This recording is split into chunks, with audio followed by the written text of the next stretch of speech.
Yeah, DB. Oh, just cleaning out the deadwood. Okay. Look, Mr. Cannell, I just can't afford to be without work right now, not even for a day. I've got a mother and 2 kid sisters. More good luck telegrams. Well, you know how it is. I've just got to keep on working, see? Sorry, sister. I was sent down here to clean house. I told you I can't use your column anymore. It's lavender and no lace. Send those other people in. I'll tell you what I'll do. I get $30 a week. I'll take 25, 20 if necessary. I'll do anything you say. It isn't the money. We're after circulation. What we need is fireworks. People are going to hit with sledgehammers. Start arguments. Oh, I can do that. I know this town inside out. Oh, give me a chance, All please. right, come in. Cashier's got your check. Who are these people? Gibbs, Frawley, Cunningham, Giles. Hey, your sister. Don't forget to get out your last column before you pick up your check.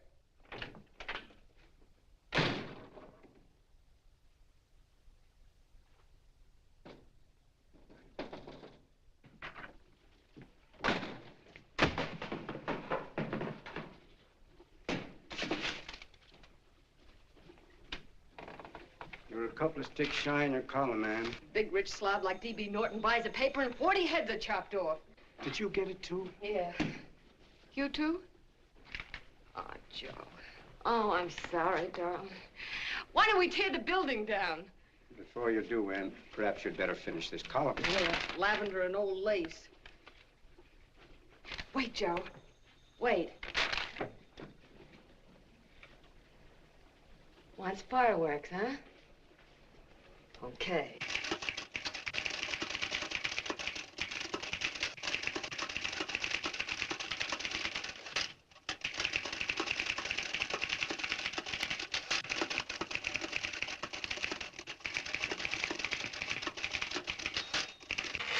Here.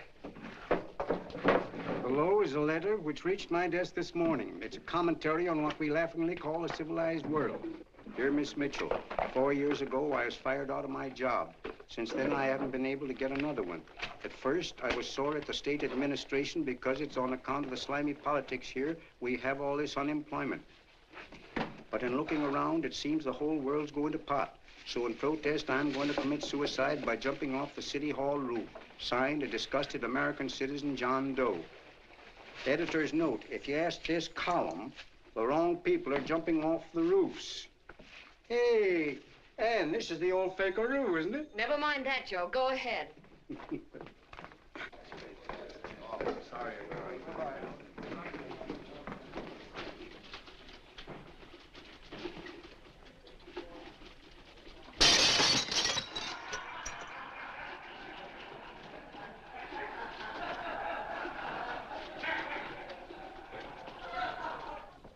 And it's because of the slimy politics that we have all this unemployment here. There it is. That's D.B. Norton's opening attack on the governor. Why, Jim, it's just a letter sent into a column. No, I can smell it. That's Norton. Good morning, gentlemen. Good morning, Governor. Good morning, Governor. You're rather early. Governor, did you happen to see this in a new bulletin? Yes. I had it served with my breakfast this morning. Jim thinks it's D.B. Norton at work. Of course it is. Oh, come, Jim. That little item, D.B. Norton does things in a much bigger way. This is his opening attack on you, Governor. Take my word for it. What did he buy a paper for? Why did he engage a high-pressure editor like Cannell for? He's in the oil business. I tell you, Governor, he's after your scalp. All right, Jim, all right. Don't burst a blood vessel. I'll look into it. Will you get me Spencer of the Daily Chronicle, please? Yes, I saw it, Governor. If you ask me, that's a phony letter. Why, that gagger's got whiskers on it. Okay, I'll get the mayor and maybe the Chamber of Commerce to go after them. Get Mayor Lovett on the phone. Sorry, the mayor's busy on the other phone. Yes, I know, Mrs. Brewster. It's a terrible reflection on our city. I've had a dozen calls already. Spencer of the Chronicle. Hold him. Just a minute. Yes, Mrs. Brewster. I'm listening. I insist that this John Doe man be found and given a job at once. Now, if something isn't done about it, I'll call out the whole auxiliary. Yes, and the junior auxiliary, too. We'll hold a meeting and see that it is. Yes, Spencer? Who? The governor? Well, what about me? It's my building he's jumping off of, and I'm up for re-election, too. What are you doing? Get Cannell at the bulletin. Why, he's liable to go right past my window. Get me Cannell. What was that? What? Out the window. Something just flew by. I didn't see anything. Well, don't stand there, you idiot. Go and look. Open the window. Oh, why did he have to pick on my building? Is there a crowd in the street? No, sir. Then maybe he's caught on a ledge. Look again. I think it must have been a seagull. A seagull? What's a seagull doing around the city hall? That's a bad omen, isn't it? Oh, no, sir. The seagull is a lovely bird. It's all right, Mrs. Brewster. It was just a seagull. Can I help? Nothing's happened yet. No, I'm watching. Don't worry, Mrs. Brewster. Just leave it all to me. Spencer, I'll call you back. Hello, Canal? What are you doing? This is the mayor. Yes, Mayor Lovett. How many times are you going to call me? I've got everybody and his brother and sister out looking for him. Did you see the box I'm running? An appeal to John Doe. Think it over, John. Life can be beautiful, says Mayor. If you need a job, apply to the editor of this paper and so forth and so forth. Okay, Mayor, I'll let you know as soon as I have something. What? Well, pull down the blinds. Been up to Miss Mitchell's house, boss. Boy, she's in a bad way. Where is she? Hey, do you know something? She supports a mother and 2 kids. What do you know about that? Did you find her? No. Her mother's awful worried about her. When she left the house, she said she was going on a roaring drum. The girl, I mean. Go out and find her. Sure. Hey, but the biggest thing I didn't tell you, her old man's Doc Mitchell. You know the doctor saved my mother's life and wouldn't take any money for it? You remember that. Okay, boss, I'll go and look for her. Holy smokes, Commissioner, you've had 24 hours. Okay, Hawkshaw, grab a pencil. Here it is again. About 5'5", brown eyes, light chestnut hair, and as fine a pair of legs as ever walked into this office. Did you want to see me? No. I've had the whole Army and Navy out searching for you because that's a game we play here every day. I remember distinctly being fired. That's right. But you have a piece of property that still belongs to this newspaper, and I'd like to have it. What's that? The letter. What letter? The letter from John Doe. Oh. The whole town's in an uproar. We've got to find him, and the letter's the only clue. There is no letter. We'll get a handwriting expert to... What? There is no letter.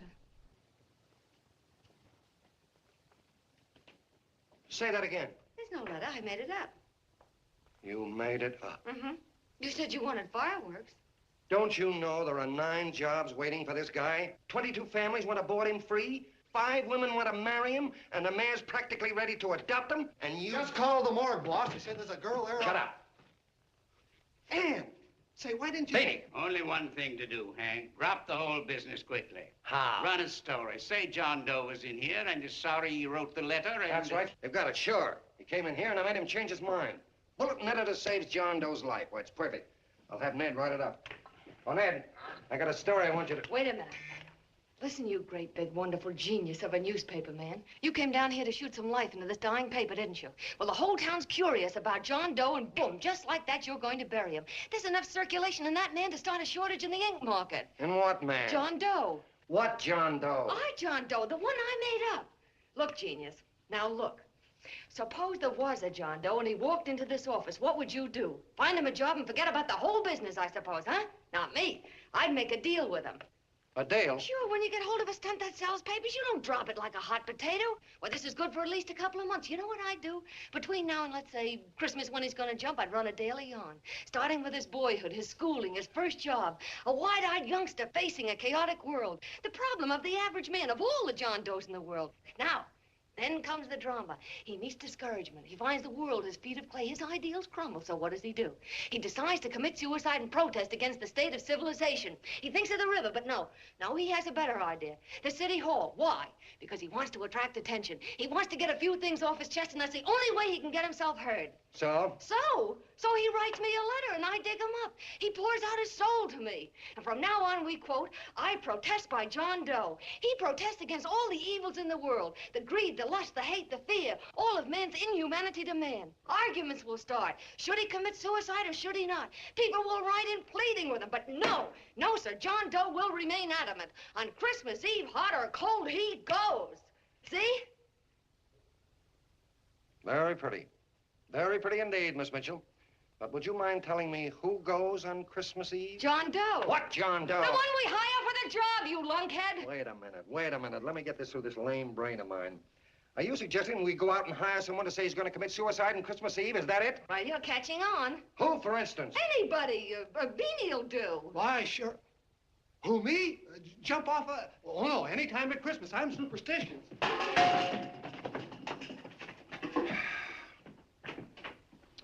Miss Mitchell, do me a favor. Will you go on out and get married and have a lot of babies, but Stay out of newspaper business. Better get that story in, Hank. It's getting late. You're supposed to be a smart guy. If it was raining $100 bills, you'd be out looking for a dime you lost someplace. Holy smokes, wasting my time listening to this mad woman. Look, Chief, look at the Chronicle. It's running on John Doe. They say it's a fake. Why, the no good, the John Doe story, amateur journalism. It's palpably phony. It's a wonder anyone is taking it serious. What do you think of those guys? That's fine. That's fine. Now fall right into their laps. Go ahead. Say John Doe walked in and called the whole thing off. You know what that's going to sound like on top of this. That's all, Ned. Thank you. All right. Amateur journalism, huh?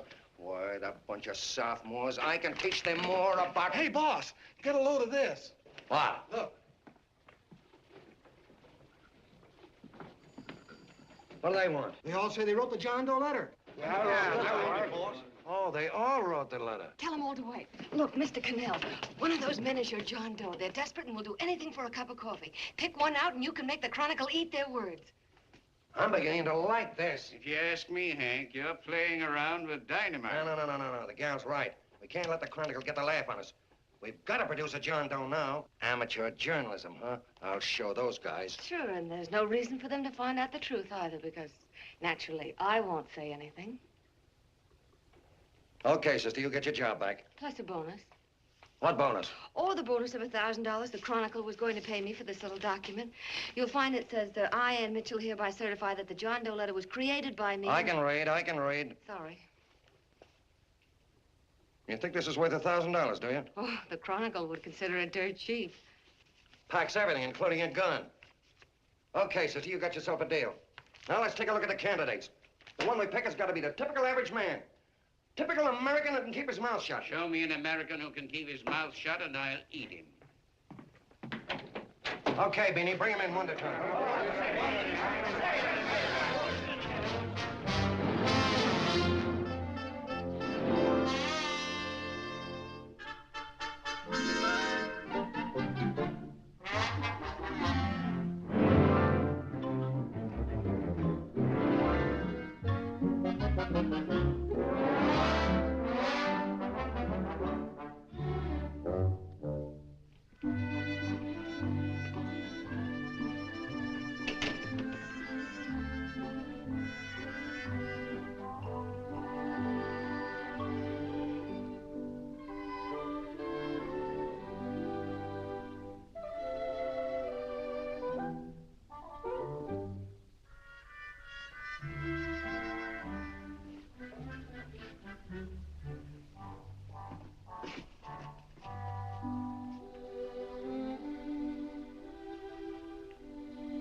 Did you write that letter to Miss Mitchell?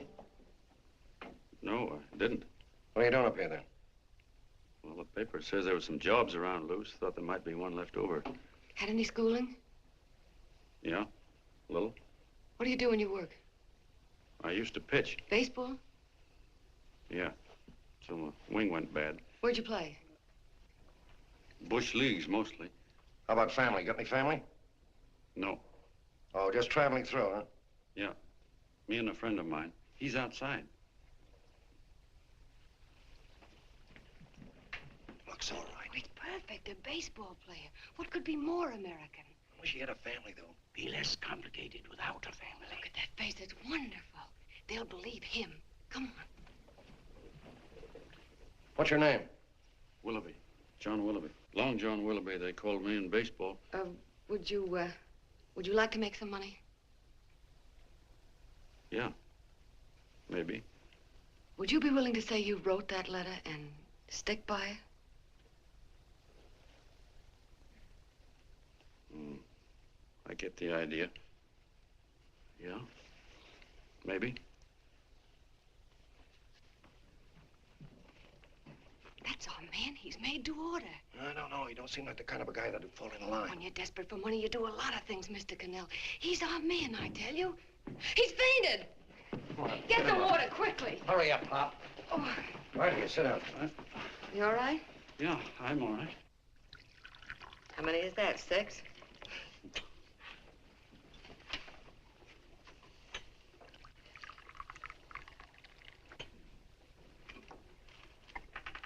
Pretty hungry, weren't you? this John Doe business is batty, if you ask me. Well, nobody asked you. Trying to improve the world by jumping off buildings. You couldn't improve the world if the buildings jumped on you. Don't mind the colonel. He hates people. He likes you well enough to stick around. Well, that's because we both play doohickeys.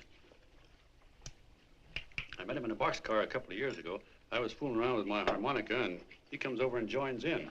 I haven't been able to shake him since.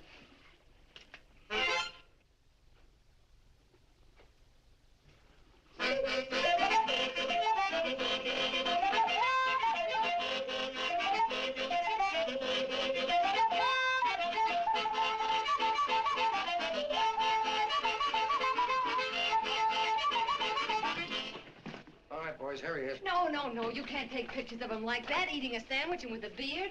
But he's going to jump off a building. Yes, but not because he's out of a job. That's not news. This man's going to jump as a matter of principle. Well, maybe you're right. We'll clean him up and put him in a hotel room under bodyguards. We'll make a mystery out of him. Did you speak to Mr. Norton? Thinks it's terrific. Says for us to go the limit. Wants us to build a bonfire under every big shot in the state. Oh, swell. Is that the contract? Yeah. What's he doing here? Friend of his. They play duets together. Duets? But can we trust him? Oh. I trust him.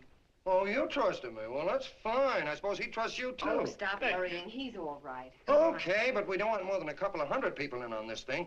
Now, the first thing I want is an exact copy of the John Doe letter in your own handwriting. I've got it already. Here.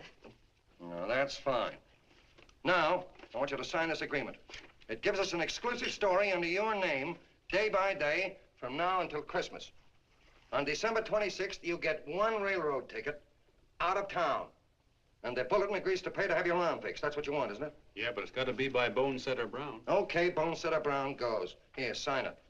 Meanwhile, here's $50 spending money. That's fine. Beanie? Yes, boss. Take charge of him. Get him a suite at the Imperial and hire some bodyguards. Yeah, and some new clothes, Beanie. You think we better have him to louse? Yeah. Both of them? Yes, both of them, but don't let them out of your sight. Hey, Beanie, gray suit, huh? Yeah. Okay, fellas.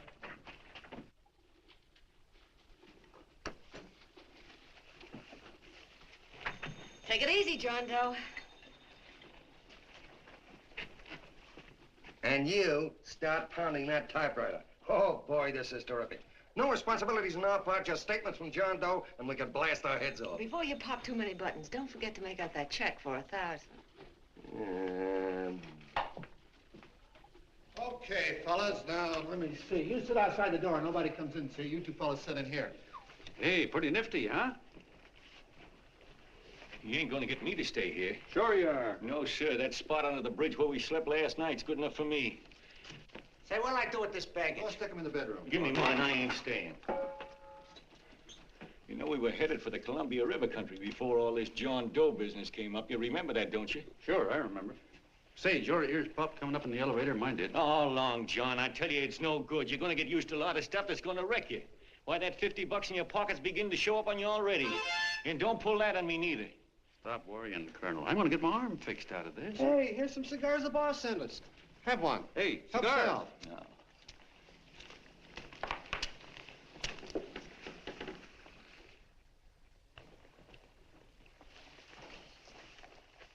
Say, I'll bet you even the major leaguers don't rate an outfit like this. Here, make yourself comfortable.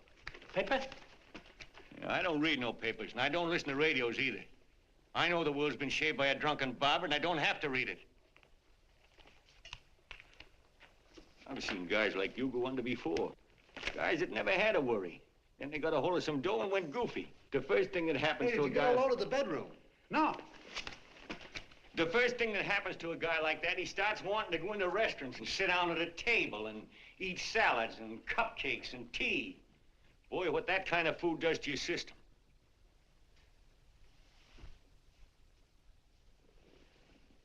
The next thing the dope wants is a room. Yes, sir, a room with steam heat and curtains and rugs. And before you know it, he's all softened up and he can't sleep unless he has a bed. Hey, stop worrying, Colonel. $50 ain't gonna ruin me. I've seen plenty of fellas start out with $50 and wind up with a bank account. Hey, what's the matter with the bank account, anyway? And let me tell you, Long John, when you become a guy with a bank account, they got you. Yes, sir, they got you. Who's got him? The helots. Who? Hey, there's the City Hall tower I was supposed to jump off of. It's even higher than this. Who's got him? The helots. Woo! Hey, wait a minute! You're not supposed to jump till Christmas Eve. Do you want to get me in a jam? If it's going to get you in the jam, I'll do you a favor. I won't jump. And when they got you, you got no more chance than a road rabbit. Hey, who'd you say was going to get him? Say, is this one of those places where you ring if you want something? Yeah, just use the phone. Boy, I've always wanted to do this. Hey, Doc, look. Look, Doc. Give me that again, will you? Who's going to get him? The helots. Who are they? Listen, Sucky, you ever been broke? Sure, mostly often. All right. You're walking along. Not a nickel in your jeans. You're free as the wind. Nobody bothers you. Hundreds of people pass you by in every line of business. Shoes, hats, automobiles, radios, furniture, everything. And they're all nice, lovable people. And they let you alone. Is that right? Then you get a hold of some dough, and what happens? All those nice, sweet, lovable people become helots. A lot of heels. They begin creeping up on you, trying to sell you something. They get long claws, and they get a stranglehold on you. And you squirm, and you duck, and you holler, and you try to push them away, but you haven't got a chance. They got you. First thing you know, you own things. A car, for instance. Now your whole life is messed up with a lot more stuff. You get license fees, and number plates, and gas, and oil, and taxes, and insurance, and identification cards, and letters, and bills, and flat tires, and dents, and traffic tickets, and motorcycle cops, and courtrooms, and lawyers, and fines, and 1,000,001 other things. And what happens? You're not the free and happy guy you used to be. You gotta have money to pay for all those things. So you go after what the other fellas got. And there you are. You're a helot yourself.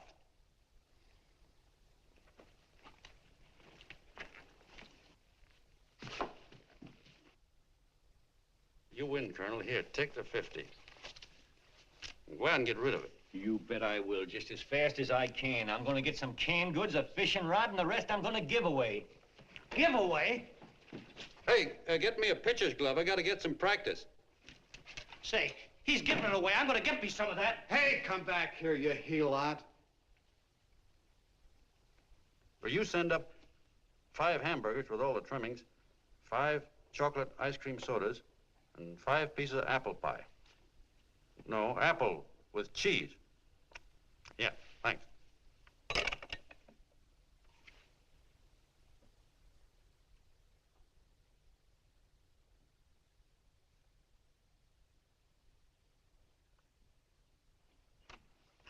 Hello there. Well, well. If it isn't the man about town. All set, Miss Ann. Oh, yes. Let's go. Let's see, we want some action in these pictures. Action? That's good. No. This man's going to jump off a roof. Oh. Here, wait a minute. Let me comb your hair. Sit down. There, that's better.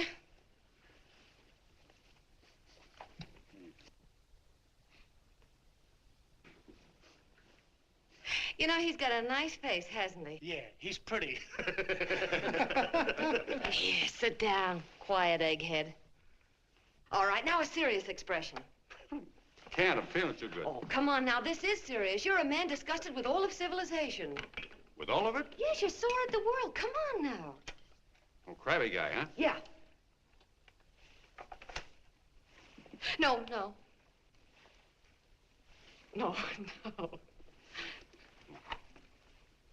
No, look. You don't have to smell the world. Well, all those guys in the picture Never mind those guys. All right, stand up. Now, let's see what you look like when you protest. Against what? Against anything. Just protest. You got me. Oh, look, I'm the umpire, and you just cut the heart of the plate with your fast one, and I called it a ball. What would you do? Oh, you did, huh? Yeah. Why can't you call him right, you boneheaded... Grab it, Eddie, grab it!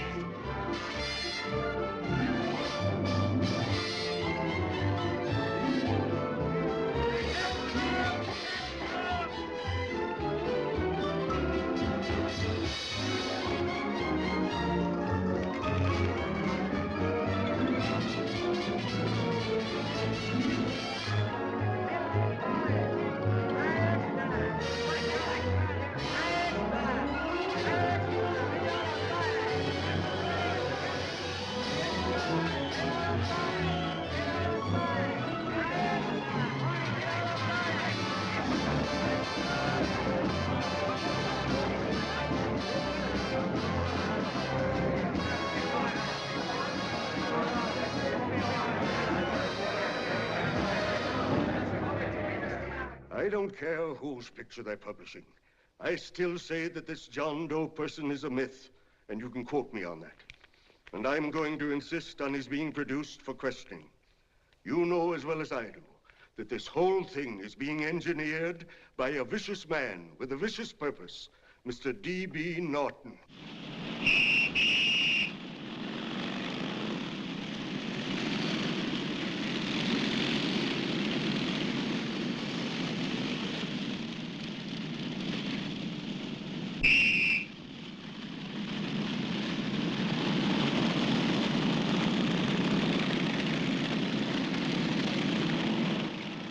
And Miss Mitchell are at the house, sir. Oh, they are?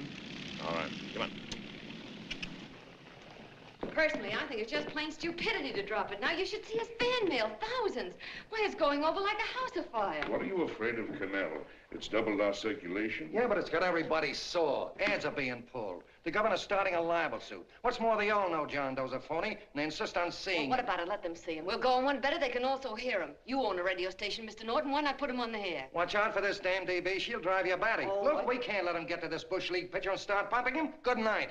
Now, tell him what that screwball might do. I walked in yesterday. Here he is, standing on a table with a fishing pole. Fly casting. Take my advice and get him out of town before this thing explodes in our faces. If you do, Mr. Norton, you're just as much of a dumb cluck as he is. Excuse me. No, you got yourself a meal ticket and you hate to Sure, let go. it's a meal ticket for me. I admit it, but it's also a windfall for somebody like Mr. Norton who's trying to crash national politics. That's what you bought the newspaper for, isn't it? You want to reach a lot of people, don't you? Well, put John Doe in the air and you can reach 130 million of them. He can say anything he wants and they'll listen to him. All right, we'll forget the governor and the mayor and all the small fry like that. This can arouse national interest. If he made a hit around here, he can do it every place else in the country. And you'll be pulling the strings, Mr. Norton. Go down to the office and arrange for some radio time. What, DB, you're not going to I want it as soon as possible. Okay. I just came in to get warm myself. Come on, let's go. Don't you go. I want to talk to you.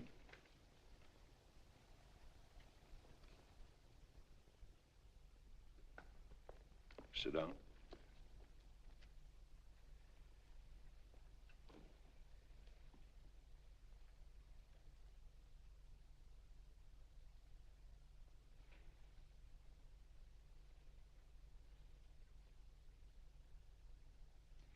Hey, this John Doe idea was yours, huh?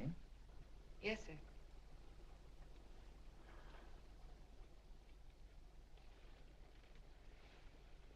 How much money do you get? $30. $30. Well, what are you after? I mean, what do you want? A journalistic career? Money. Money? Well, I'm glad to hear somebody admit it. Do you suppose you could write a radio speech that would put that fellow over? Oh, I'm sure I can. Do it, and I'll give you $100 a week. $100? That's only the beginning. You play your cards right, and you'll never have to worry about money again. Oh, I know it. Hello. Hello. Whenever there's a pretty woman around. This is my nephew, Ted Sheldon, Miss Mitchell. How do you do? How do you do? All right, Casanova, I'll give you a break. See that Miss Mitchell gets a car to take her home. Always reading my mind, aren't you? Thank you very much for everything. And Miss Mitchell, I think from now on you'd better work directly with me. Yes, sir.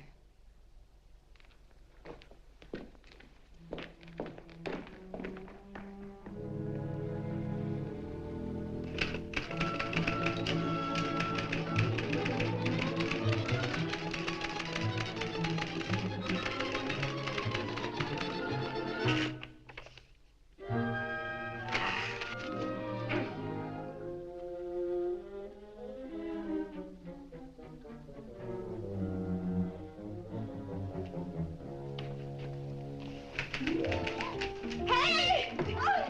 I thought you were asleep. We just night in. Oh, you little brat, you're just falling. I said good night. Come, children. It's past your bedtime. Come on, come on. Now, scooch off there. Pour through me. I'm done. I'll never get this speech right. Oh, yes, you will, Ann, dear. You're very clever. Yeah, I know. What are you looking for? Your purse, I need $10. What for? I gave you 50 just the other day. Yes, I know, dear, but Mrs. Burke had her baby yesterday. 9 pounds. And there wasn't a thing in the house. And then the community chest lady came. And the 50's all gone, huh? Who's the 10 for? The Websters. The Websters. You remember those lovely people your father used to take care of. I thought I'd buy them some groceries. Oh, Anne, dear, it's a shame those You're poor... marvelous, Ma. You're just like Father used to be. Do you realize a couple of weeks ago we didn't have enough to eat ourselves? Well, yes, I know, dear, but these people are in such need. And we have plenty now. If you're thinking of that $1,000, forget it. It's practically all gone. We owed everybody in town. Now, you just got to stop giving all your money away. Oh, Anne, dear. Oh, I'm sorry, Ma. Oh, don't pay any attention to me. I guess I'm just upset about all this. Gee whiz, here I am with a great opportunity to get somewhere, to give us security for once in our lives, and I'm stuck. If I could put this over, your Mrs. Burke can have 6 babies. You mean this speech you're writing? Yeah, I don't know. I simply can't get it to gel. I created somebody who's going to give up his life for a principle. Hundreds of thousands of people are going to listen to him over the radio. And unless he says something that's, well, that's sensational, it's just no good. Well, honey, of course, I don't know what kind of a speech you're trying to write, but judging from the samples I've read, I don't think anybody will listen. What? Darling, there's so many complaining political speeches. People are tired of hearing nothing but doom and despair on the radio. If you're going to have him say anything, why don't you let him say something simple and real, something with hope in it? If your father were alive, he'd know what to say. Oh, yeah. Father certainly would. Wait a minute. Hmm?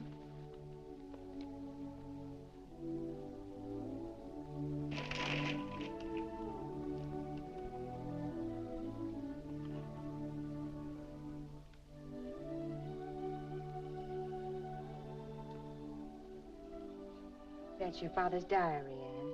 Father's... I never knew he had a diary. There's enough in it for 100 speeches. Things people ought to hear nowadays. You'll be careful of it, won't you, dear? It's always helped to keep your father alive for me. You bet I will, Ma. Wait a minute. John Doe don't want to sign no autographs. Well, what does he do all day? What does he do all day? He's writing out his memories. Sorry, lady, you can't see Mr. Doe. He wants to be alone. No. No, he just sits around all day and commutes with himself.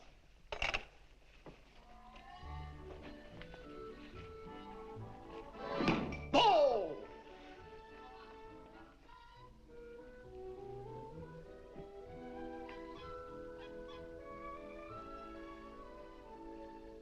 I don't know how you're going to stand it around here till after Christmas. I'll bet you ain't heard a train whistle in 2 weeks.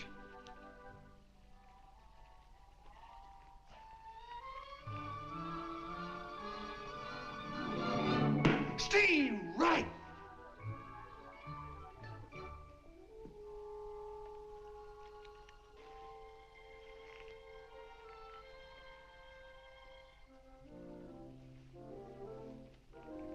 I know why you're hanging around.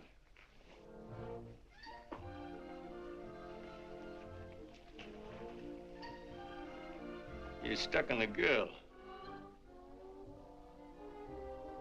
That's all a guy needs, is to get hooked up with a woman.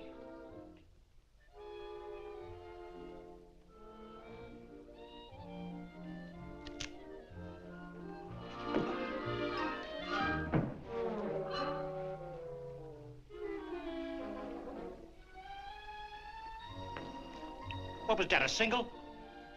First baseman dropped the ball. Butterfingers. Tough luck, pal.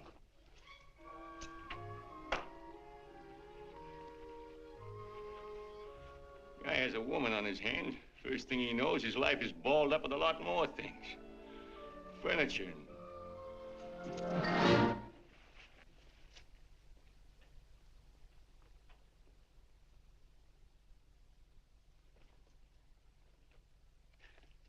Did you get him?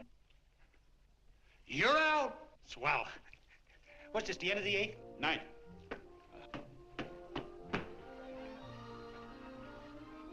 Hey, Beanie, there's a couple of mugs from the Chronicle snooping around out here. Huh. Come on, Angel Face. Gangway. What's the score, Angel Face? 3-2, our favor. Gee, that's great.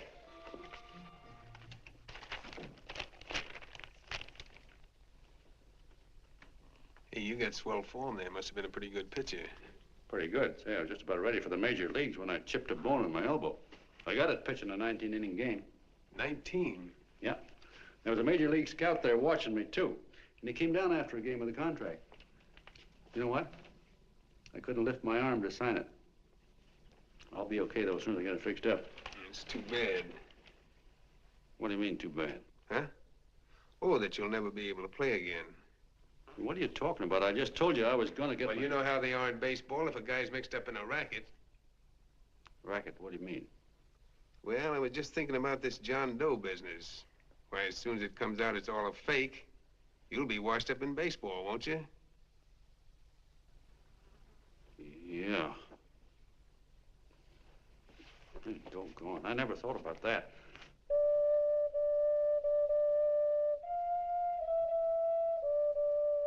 Gosh. And another thing, what about all the kids in the country? The kids that idolize ball players.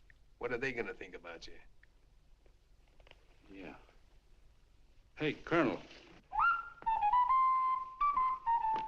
Did you hear that? I gotta figure some way out of this thing. Elevators are still running. I know one way you can do it. How? Well, when you get up there on the radio, all you have to do is to say the whole thing's a frame-up. Make you a hero sure as you're born. Yeah, but how am I going to get my arm fixed? Well, that's a cinch. I know somebody who'll give you $5,000 just to get up on the radio and tell the truth. $5,000? Yeah, $5,000, and he gets it right away. You don't have to wait till Christmas. Look out, Long John. They're closing in on you. Say, who's putting up this dough? Fellow runs the Chronicle. Here's the speech you make, and it's all written out for you. $5,000. Holy mackerel, I can see the helots coming, the whole army of them. It's on the level.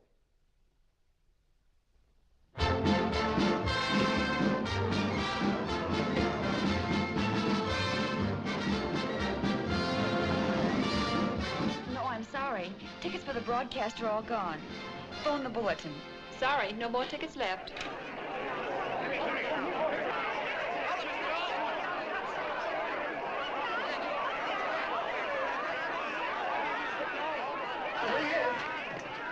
Hello, John. All set for the big night? Swell. Turn around. One moment. Now stand still. Hold it, Mr. Doe. Hold it. Big smile, Mr. Doe. That's swell. Okay, Beanie, that's All right, all. Take stand him here. out. Come on, let's Now, look, John, here's the speech. It's in caps and double-spaced. You won't have any trouble reading it. Not nervous, are you? No. Of course not. He wouldn't be. Who? John Doe, the one in there. Hey, don't let your knees rattle. It picks up on the mic. Oh, Beanie, you needn't be nervous, John. All you have to remember is to be sincere. Pick up that phone, Miss Mitchell. It's for you. Okay. Hello? Yes, Mother. Oh, thank you, darling. Oh, there he is, the poor dear man. Oh, good luck to you, Mr. Doe. We want you to know that we're all for you. The girls all decided that you're not to jump off any roof at all. Even if we have to we'll stop it. You got the speech I gave you? Yeah. Now, look. I'll give this money to the colonel just as soon as you get started. We'll have a car waiting at the side entrance for you. Okay. How'd you get in here? Huh? Oh, I just came in to wish him Come luck. on, out. Mother says good luck, too. John, when you read that speech, please believe every word of it. He's turned out to be a wonderful person, John. Who? John Doe, the one in the speech. Oh. You know something? I've actually fallen in love with him. All right, there he is, sister. Now, come on, plenty of room. What's the idea? No, that's too much. That's not so much. Come on, that's it. Oh, this is no time for cheap publicity, Mr. Cannell. Listen, if that guy lays an egg, I want to get something out of it. I'm getting a Jane Doe ready. Oh, come on. Here. Will you, fellas? Give me a All right, chance. that's I enough. have to raise just one more. No, that's fine, honey. You go ahead. After you've been to. You turn honey. Go ahead. How you doing? Oh. All right, Benny, bring him in. Holy smoke, a half a helot.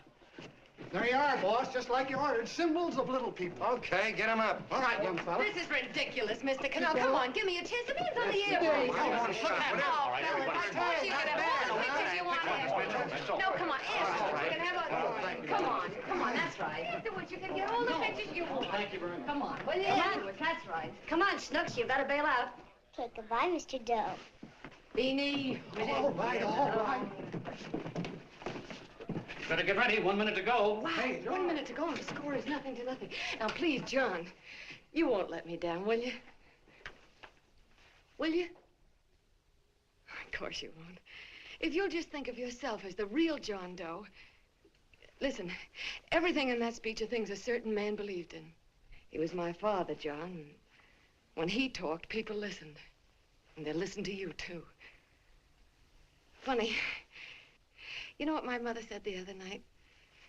She said to look into your eyes, that I'd see Father there. Hey, what do you say? Okay, we're coming. Come on. Now, listen, John, you're a pitcher. Now get in there and pitch. Good luck. Give him room, let him through. Come on.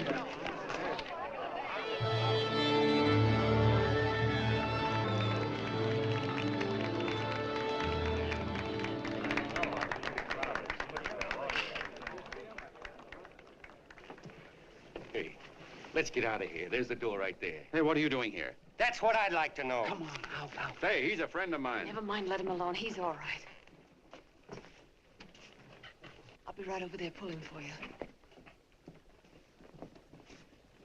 No, John, over here.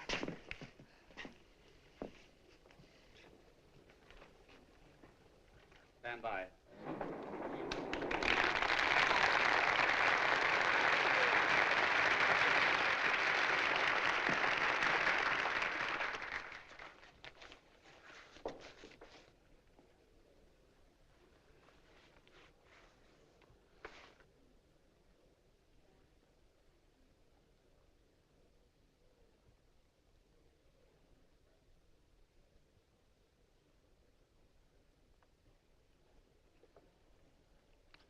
Phone the Chronicle. Tell them to start getting those extras out.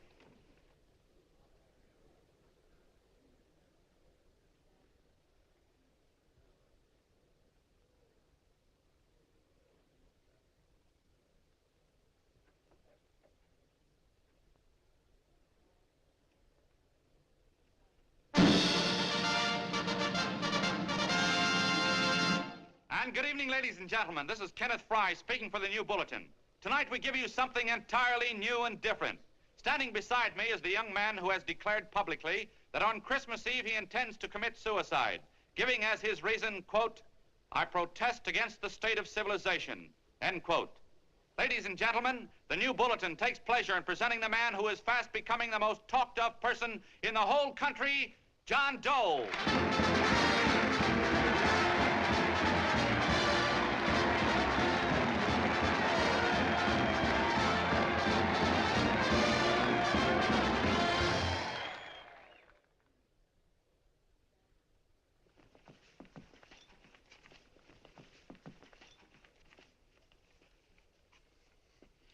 Ladies and gentlemen, I am the man you all know as John Doe. I took that name because it seems to describe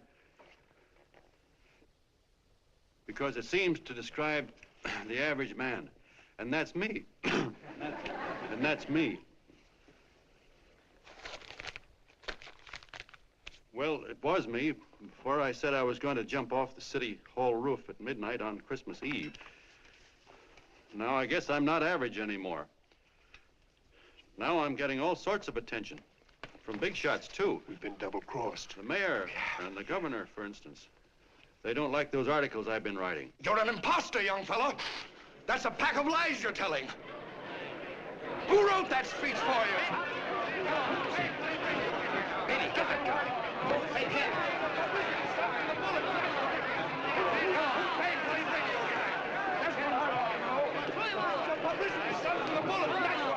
Spencer. Ladies and gentlemen, the disturbance you just heard was caused by someone in the audience who tried to heckle Mr. Doe. The speech will continue.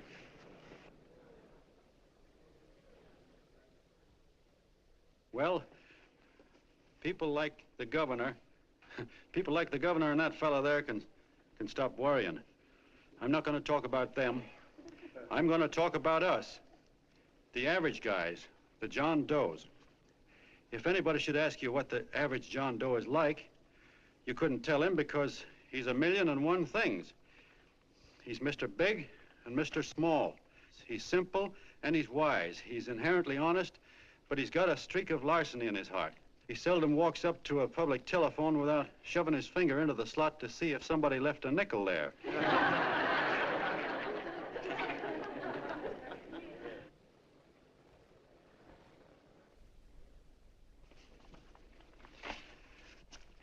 He's the man the ads are written for. He's the feller everybody sells things to. He's Joe Doakes, the world's greatest stooge and the world's greatest strength.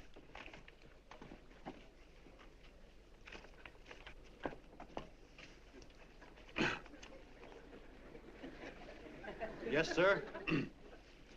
Yes, sir, we're a great family, the John Does. We're the meek who are supposed to inherit the earth.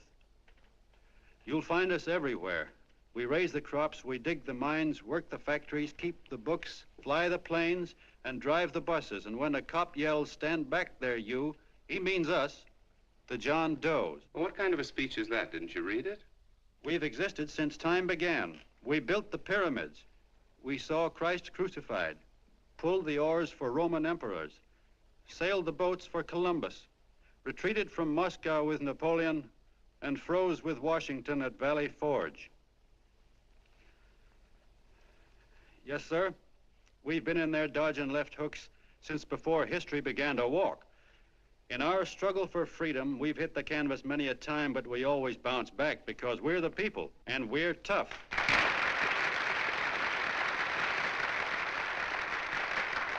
They've started a lot of talk about free people going soft, that we can't take it.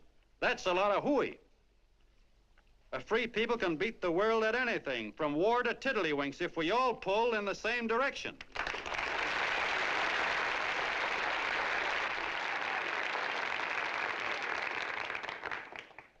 I know a lot of you are saying, "What can I do? I'm just a little punk. I don't count." Well, you're dead wrong. The little punks have always counted, because in the long run, the character of a country is the sum total of the character of its little punks.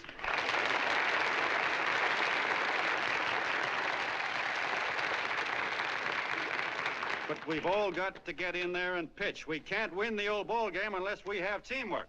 And that's where every John Doe comes in. It's up to him to get together with his teammate. And your teammate, my friends, is the guy next door to you. Your neighbor. He's a terribly important guy, that guy next door. You're going to need him, and he's going to need you, so look him up. If he's sick, call on him. If he's hungry, feed him. If he's out of a job, find him one. To most of you, your neighbor is a stranger, a guy with a barking dog and a high fence around him. Now, you can't be a stranger to any guy that's on your own team. So tear down the fence that separates you. Tear down the fence, and you'll tear down a lot of hates and prejudices. Tear down all the fences in the country, and you'll really have teamwork.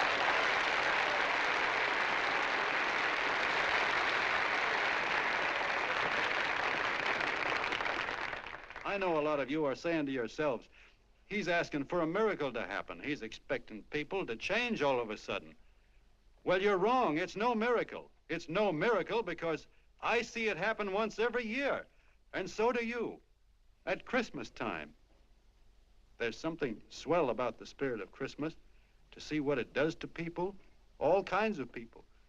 Now, why can't that spirit, that same warm Christmas spirit, last the whole year round? Gosh, if it ever did, if each and every John Doe would make that spirit last 365 days out of the year, we'd develop such a strength, we'd create such a tidal wave of goodwill that no human force could stand against it. Yes, sir, my friends, the meek can only inherit the earth when the John Does start loving their neighbors. You better start right now. Don't wait till the game is called on account of darkness. Wake up, John Doe. You're the hope of the world.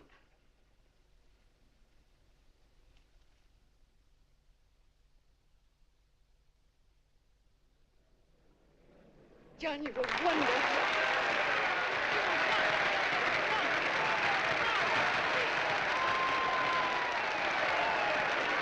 Let's get out of here. Now you're talking.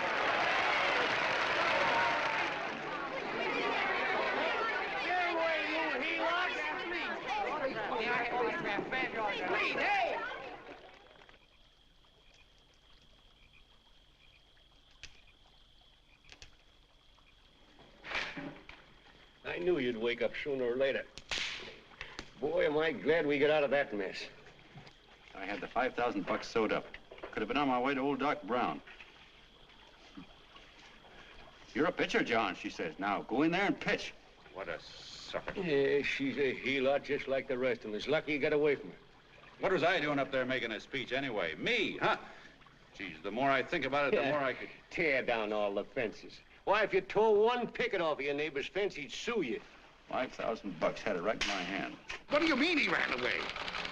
Well, go after him, find him. That man is terrific.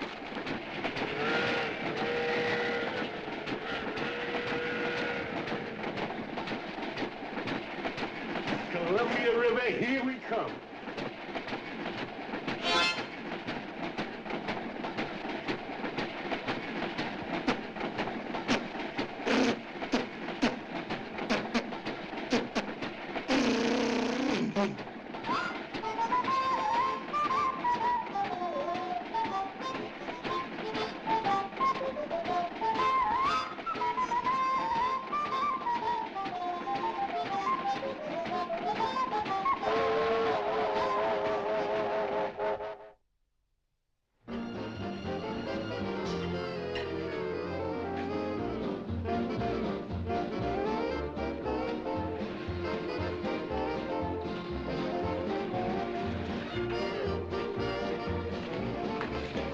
Jitterbugs. Yeah. Say, how much money we got left? 4 bits. Better make it donuts, huh? Yeah.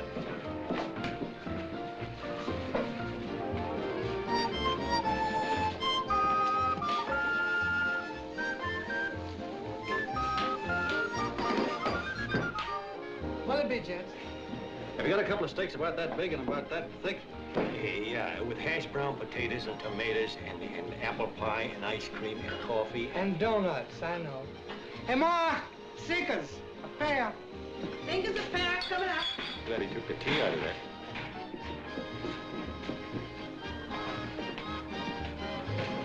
Hey, look. Join the John Doe Club. John Doe Club?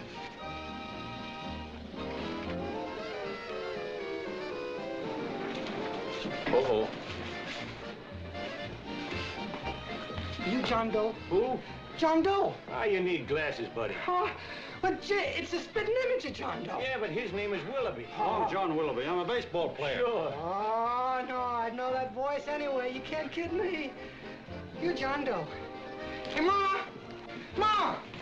That's John Doe. John Doe? Yeah, sitting right there, big as life. Who'd you say it was? John Doe, the big guy there. Pictures in the paper. That's John Guy. John Doe. John Doe. Sitting right there, John Doe. Hey, operator. Dan's Beanery. Look, call everybody in town. John Doe was just in my place. Yeah, he ordered donuts.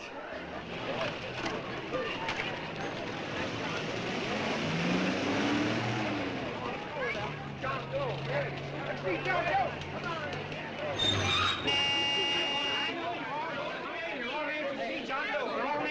My office is packed like a sardine box. What does John Doe look like, Mr. Mayor? Oh, he's one of those great big outdoor type men. No, you can't see him. You didn't vote for me the last time. Shame on you. What are you doing there? Get off my front porch anyhow. Mr. Norton come yet? Oh, well, I wonder where he's at. What's keeping him? He should have been here 15 minutes ago. Oh, there he comes now. Now, everybody on your dignity. Don't do anything to disgrace us. A little town, but we got to show off.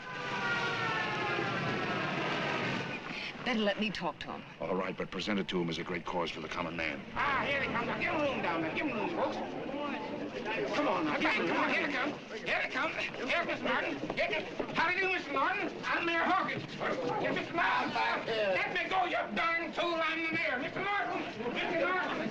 Mr. Norton. I'm Mayor Hawkins. Your office telephoned me to hold him. Well, that's fine. How is he? Oh, he's fine. He's right in my office there. You know, it's a big honor having John Doe here, and you too. Haven't had so much excitement since the old city hall burned down. People are so excited they nearly tore his clothes off. Oh, Matilda, darling, phone the newspapers, tell them Mr. Norton's here. Step right inside, Mr. Norton. My office. Very comfortable here, Mr. Norton. Just had it air conditioned. Gangway, please. Make room for Mr. Norton. Gangway. Gangway. Here he is, Mr. Norton. Well taken care of. The neighbors are serving him a light lunch. Hello, John. Well, Mr. Mayor, if you don't mind, we'd like to talk to him alone. Why, certainly, certainly. All right, everybody, clear out. Everybody, quickly now. Come on. Come on. Come on. That's it. All right. Don't argue with me here. Wait till we get home. Don't you push me around like that. Even though I'm your wife, you can't push me around. Look, Mr. Norton, I think you got a lot of nerve having those people hold us here. There's nobody holding you here, Mr. Doe. It's only natural that There's nobody holding us here. Let's get going. Incidentally, my name isn't Doe. It's Willoughby. Look, John, something terribly important's happened. They're forming John Doe clubs. We know of 8 already, and they say that there's John Doe clubs? What for? To carry out the principles you talked about in your radio speech. I don't care what they're forming. I'm on my way, and I don't like the idea of being stopped either. Oh, but you don't know how big this thing is. You should see the thousands of telegrams we've received and what they're saying about you. Look, it started as a circulation stunt, didn't it? Well, you got your circulation. Now, why don't you let me alone? Oh, it started as a circulation stunt, but it isn't anymore. Mr. Norton wants to get back of it and sponsor John Doe clubs all over the country. He wants to send you on a lecture tour. Me? Uh-huh. Well, certainly, with your ability to influence people, it might grow into a glorious movement. Say, let's get something straight here. I don't want any part of this thing. If you got an idea I'm going around lecturing the people, why, you're crazy. Baseball's my racket, and I'm sticking to it. Come on, Colonel, let's get out of here. John, please. I just got rid of one crowd. Oh, but please, Mr. Mayor, tell him the John Doe Club wants to talk to him. Let them in, Mr. Mayor. Let them come in. Okay, folks, but remember your manners. No stampeding. Walk slow, like you do when you come to pay your taxes.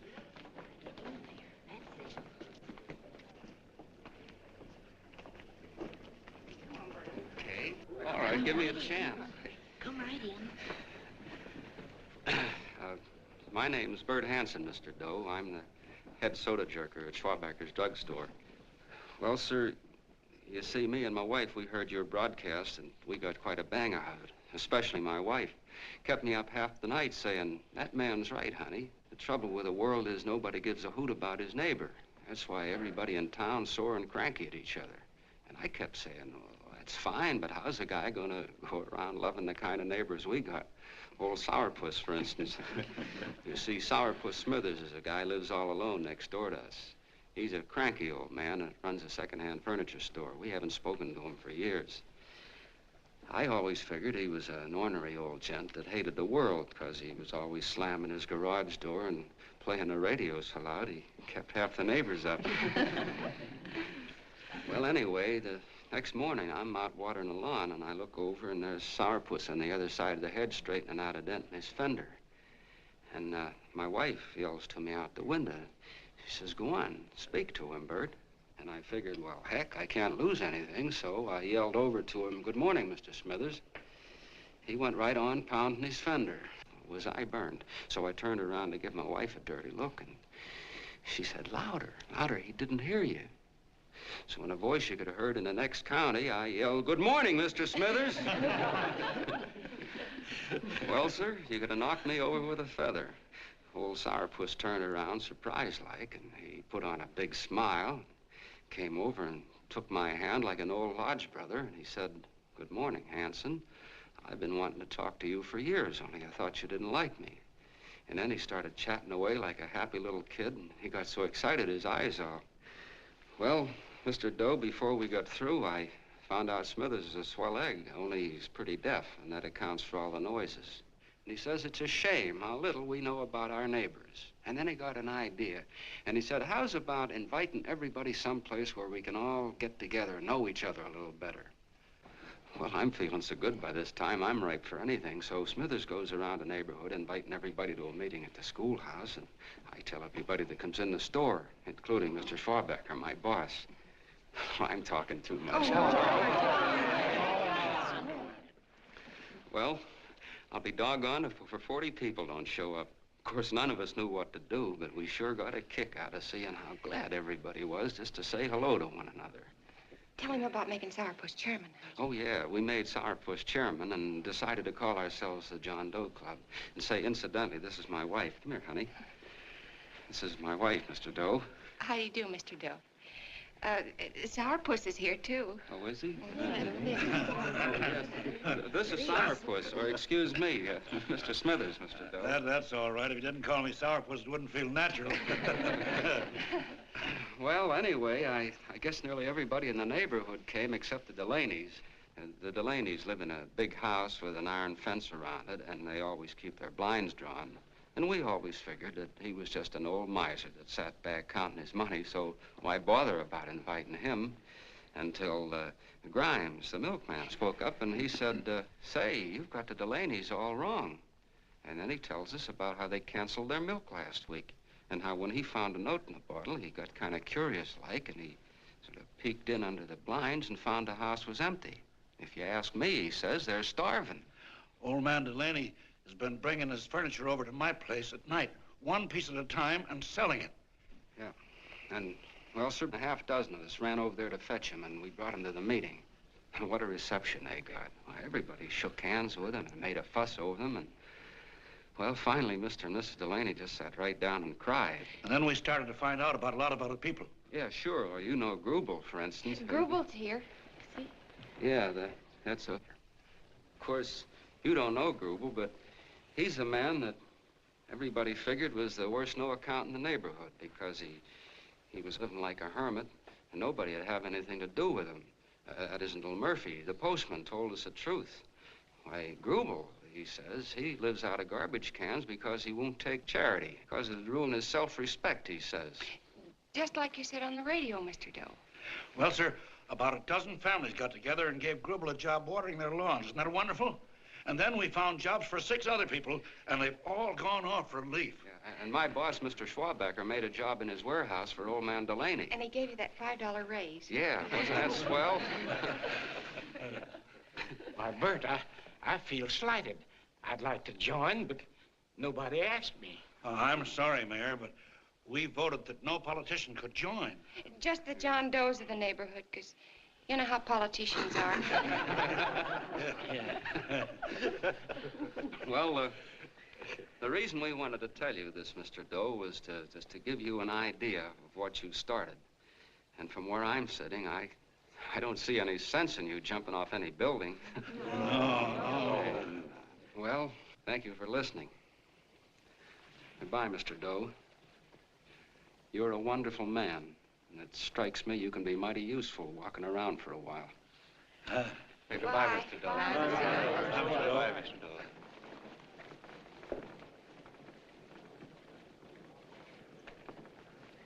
I'm Mrs. Delaney, Mr. Doe, and God bless you, my boy.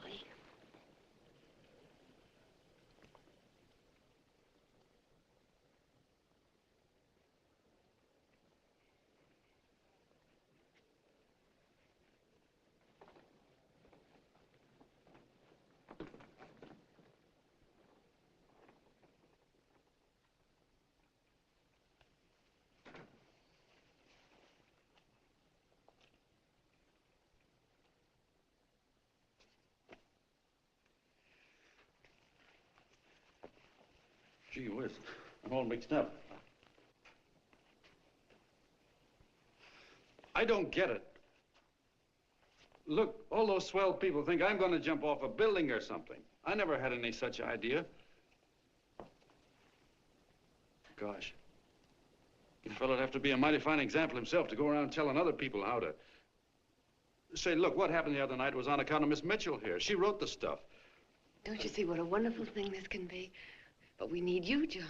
You're hooked. I can see that right now. They got you. Well, I'm through. For 3 years, I've been trying to get you up to the Columbia River country. First, it was your glass arm. Then it was the radio. And now it's the John Doe clubs. Well, I ain't waiting another minute. Gangway, you helots. Hey, Colonel, wait a minute. Hey, Colonel! I want you personally to go along with John Doe and Miss Mitchell and handle the press and the radio. Me? Yes, I don't want to take any chances. And Johnson. Yes, Stevie? Your crew will do the mop-up job. They'll follow John Doe into every town, see that the clubs are properly organized and the charters issued. Right. There are only 8 flags up there now. I want to see that map covered before we get through.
growing like wildfire.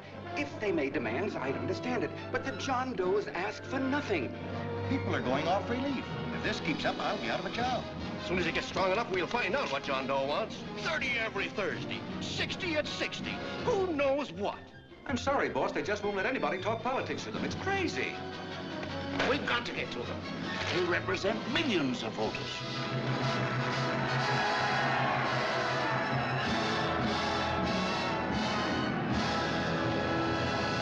I tell you, ladies and gentlemen, this thing has been nothing short of a prairie fire. We've received so many applications for charters to the John Doe clubs, we haven't been able to take care of them. I'd hate to have that many pins stuck in me. This John Doe convention is a natural. It's going to put our city on the map.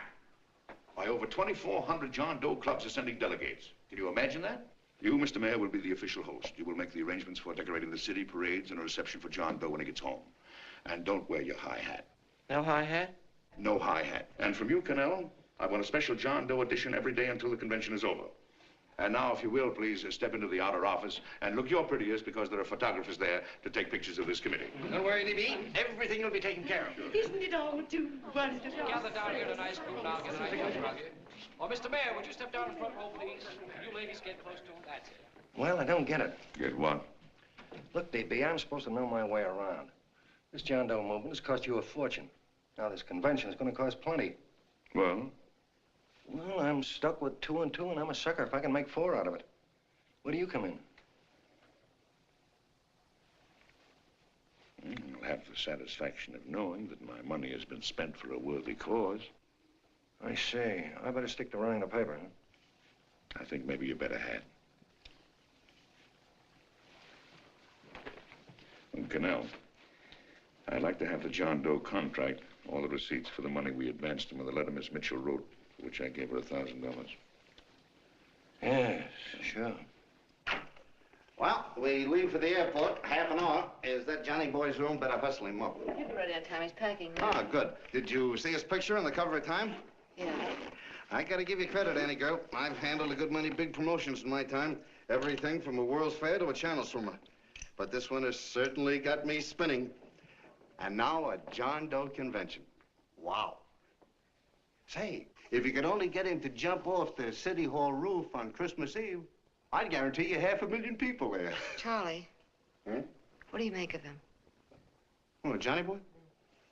Well, I don't know what angle you want, but I'll give it to you quick. Number 1, he's got great yokel appeal, but he's a nice guy. Number 2, he's beginning to believe he really wrote that original suicide letter that you made up. Number 3, he thinks that you're Joan of Arc or something. Yeah, I know.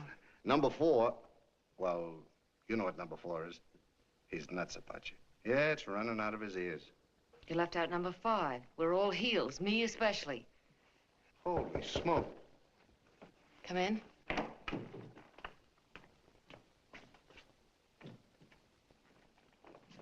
Small pack. Good. I'll go and get Beanie Boy. Okay, Charlie boy.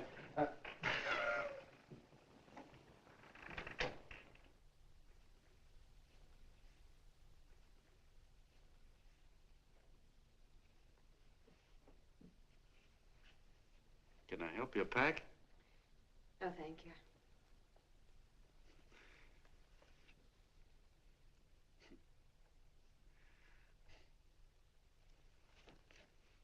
You care if I sit down out here? No.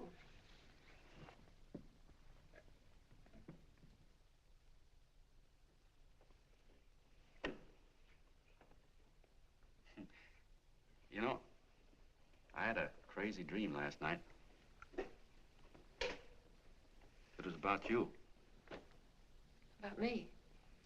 Yeah, sure was crazy. I dreamt I was your father.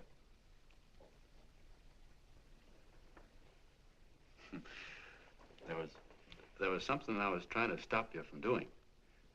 So I got up out of bed and I walked right through the wall here, right straight into your room. You know how dreams are.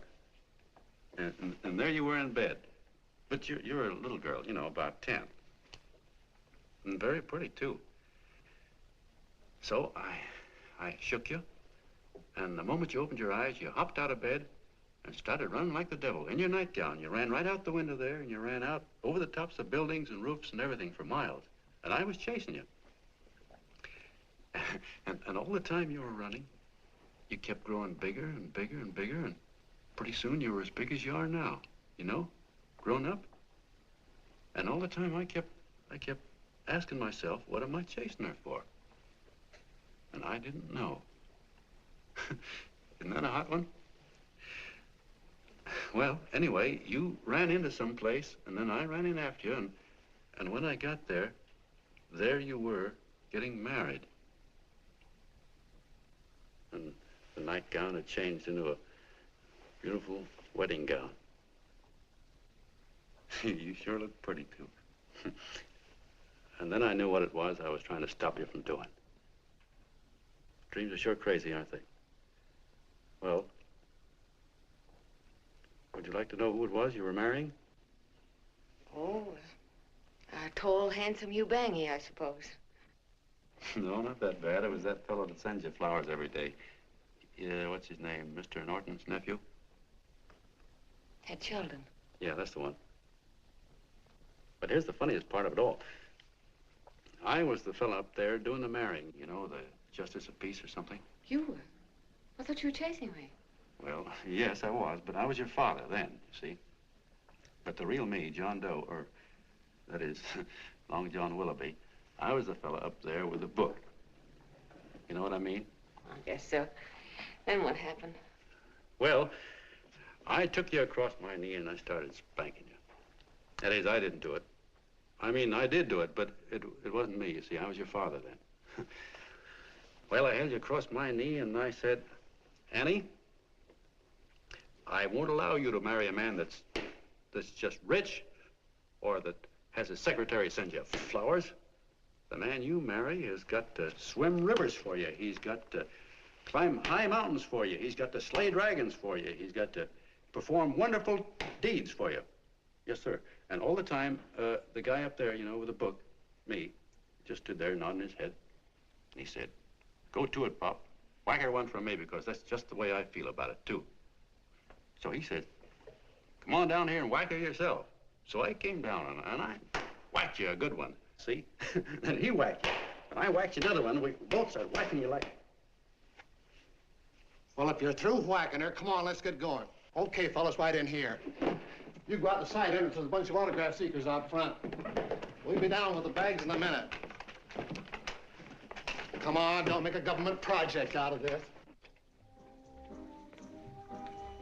Hi, Benny. When's our plane take off again? Couple of minutes. How many people do you think we've talked to already, outside the radio, I mean? Oh, I don't know. About 300,000. 300,000? What makes them do it, Ann? What makes them come and listen and get up their John Doe clubs the way they do? I've been trying to figure it out. Look, John, what we're handing them are platitudes, things they've heard 1,000,000 times. Love thy neighbor, clouds have silver linings, turn the other cheek. It's just a... Yeah, I heard them 1,000,000 times, too, but there you are. Maybe they're like me, just beginning to get an idea of what those things mean. You know, I never thought much about people before. They were always just somebody to fill up the bleachers. And the only time I worried about them is when they didn't come in to see me pitch. You know, lately I've been watching them when I talk to them. I could see something in their faces. I could feel that they were hungry for something. You know what I mean? Maybe that's why they came. Maybe they're just lonely and wanted somebody to say hello to. I know how they feel. I've been lonely and hungry for something practically all my life.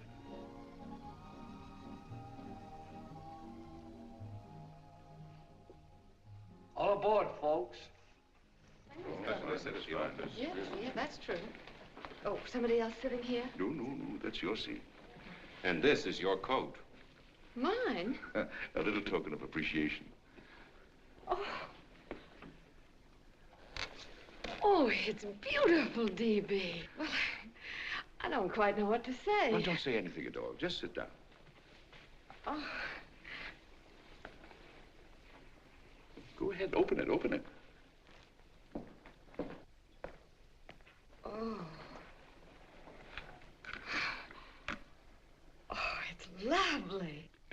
contract goes with it. Well, come on, spring it. You've got something on your mind. It must be stupendous. You know, that's what I like about it. Right to the point, like that. All right, Practical Annie, here it is. Tomorrow night, before a crowd of 15,000 people and talking over a nationwide radio hookup, John Doe will announce the formation of a third party. A third party? Yes, the John Doe Party. Devoted entirely to the interests of all the John Does all over the country, which practically means 90% of the voters. He will also announce the third party's candidate for the presidency. A man whom he personally recommends, a great humanitarian, the best friend the John Does have. Mr. D.B. Norton. Yes.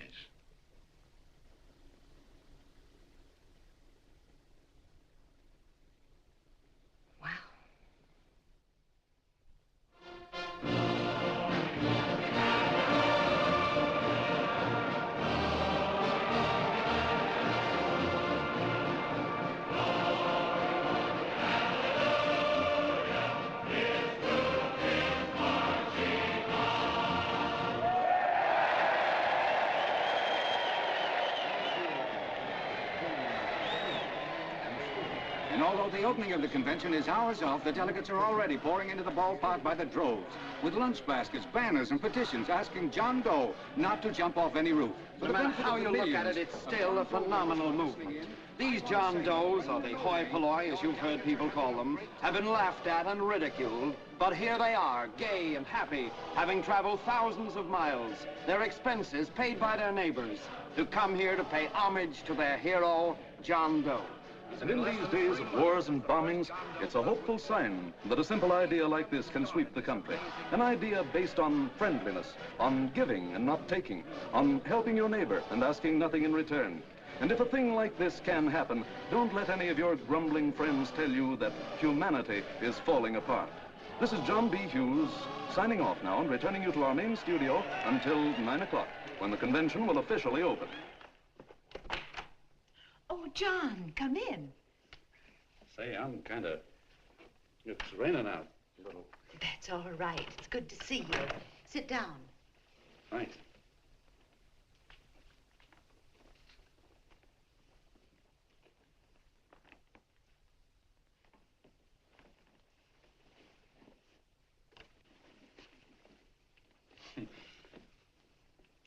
It's for Anne. Oh, how nice. Thank you very much. Flowers. I'm terribly sorry she isn't here. She isn't? No, she just left. I'm surprised you didn't run into her. She went over to Mr. Norton's house. Oh. Did you want to see her about something important? Yeah, well, no, it'll wait. Say, he's a nice man, isn't he? Mr. Norton, I mean. He's done an awful lot for the...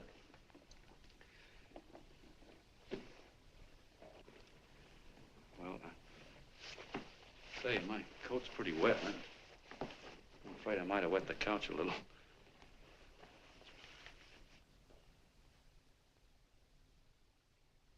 Well, I guess I'll see her at the convention later.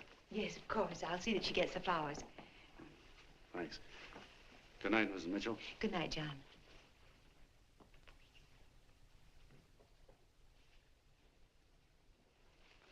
Say, Miss Mitchell, I'm kind of glad Anne isn't here. You see, I came over here hoping to see her alone, and kind of hoping I wouldn't, too, you know what I mean?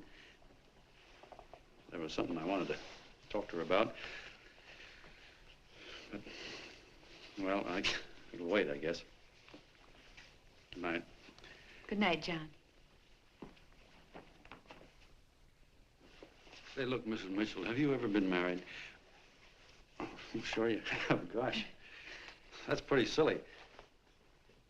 I guess you must think I'm kind of batty. Well, I guess I'd better be going at that. John, my husband said, I love you. Will you marry me? You did? What happened? I married him. Well, yeah, that's what I mean, see? It was easy as all that, huh? Uh-huh. Yeah, but look, Mrs. Mitchell, you know, I love Anne, and it's going to be awfully hard for me to say it because, well, you know, she's so wonderful. And, well, the best I ever was a Bush League pitcher. And, you know, I think she's in love with another man, the one she made up. You know, the real John Doe. Well, that's pretty tough competition. I bet you he'd know how to say it all right.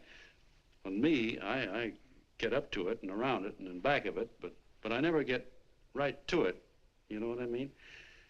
So the only chance I've got is, well, if somebody could kind of give her a warning, sort of prepare her for the shock. You mean you'd like me to do it? Hmm? Well, I was thinking that, yeah, you know, sort of break the ice. Of course I will, John. See, well, thank you, Mrs. Mitchell. Yeah, you're okay.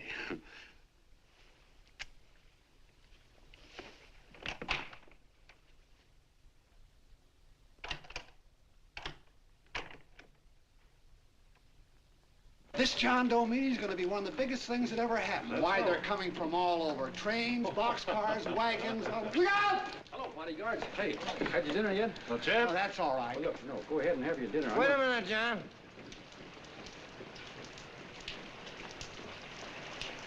Hello, Mr. Connell. How are you, John? John, I want to have a little talk with you. What's the matter? Are you falling? Come on. Hey, boss. Oh, quiet. Say, tell me something. Did you read the speech you're going to make tonight? No, I never read the speeches before I make them. I get more of a kick out of it that way. Uh-huh. It's just exactly what I thought. Beanie, go on down to the old pop and give you the speech. There's a copy on my desk. Gee whiz, boss, you know Mr. Norton told me not to leave him, not even for a minute. Go on. We'll be at Jim's bar up the street. You're a nice guy, John. I like you. You're gentle. I always like gentle people. Me, I'm hard and tough. I got no use for hard people. Gotta be gentle to suit me. Like you, for instance.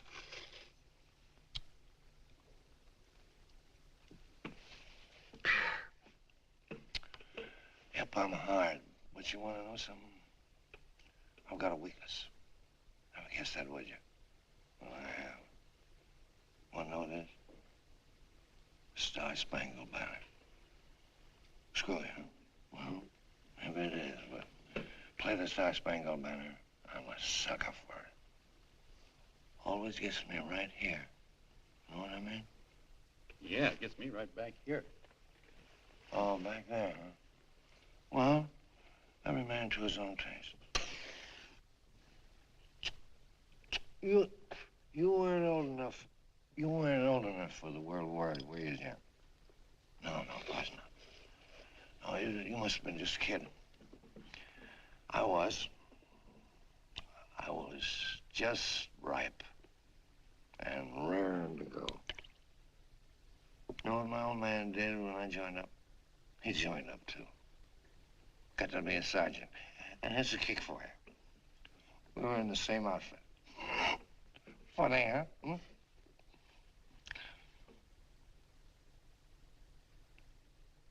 He was killed, John. I saw him get it. I was right there, and I saw it with my own eyes.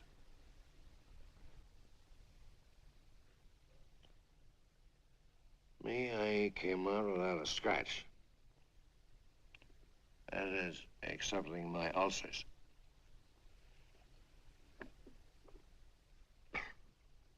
I should be drinking milk, you know. This stuff is poison. Hey, Tubby. Yes, Mr. Connell? What do you say, huh? All right. Yep, I'm a sucker for this country. I'm a sucker for the Star-Spangled Banner, and I'm a sucker for this country. I like what we got here. I like it. A guy can say what he wants and do what he wants without having a bayonet shoved through his belly. And that's all right, isn't it? You betcha. Yeah. Well, we don't want anybody coming around changing that, do we? No, sir. No, sir. And when they do, I get mad. I get boiling mad. And right now, John, I'm sizzling. I get mad for a lot of other guys besides myself. I get mad for a guy named Washington, and a guy named Jefferson, and Lincoln. Lighthouses, John. Lighthouses in a foggy world. You know what I mean? Yeah, you bet. Listen, pal. This fifth column stuff is pretty rotten, isn't it? Yeah, it certainly is. And you'd feel like an awful sucker if you found yourself marching right in the middle of it, wouldn't you? You. Of course, you wouldn't know it because you're gentle. But that's what you're doing.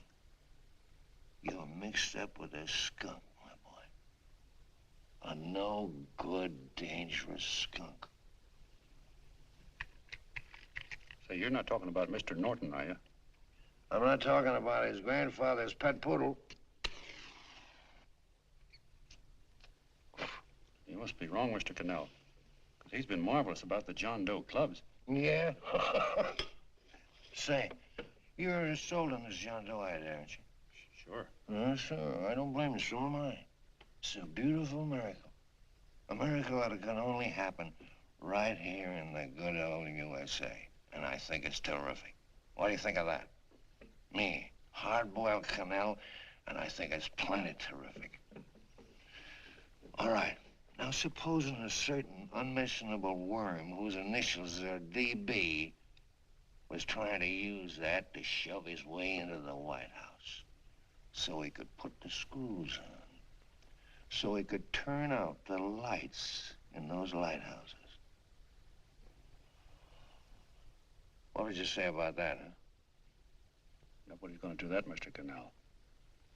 They can't use the John Doe clubs for politics. That's the main idea. Is that so? Then what's a big political boss like Hammett doing in town? And a labor leader like Bennett? And a lot of other big shots are up at DB's house right now. Wolves, John. Wolves.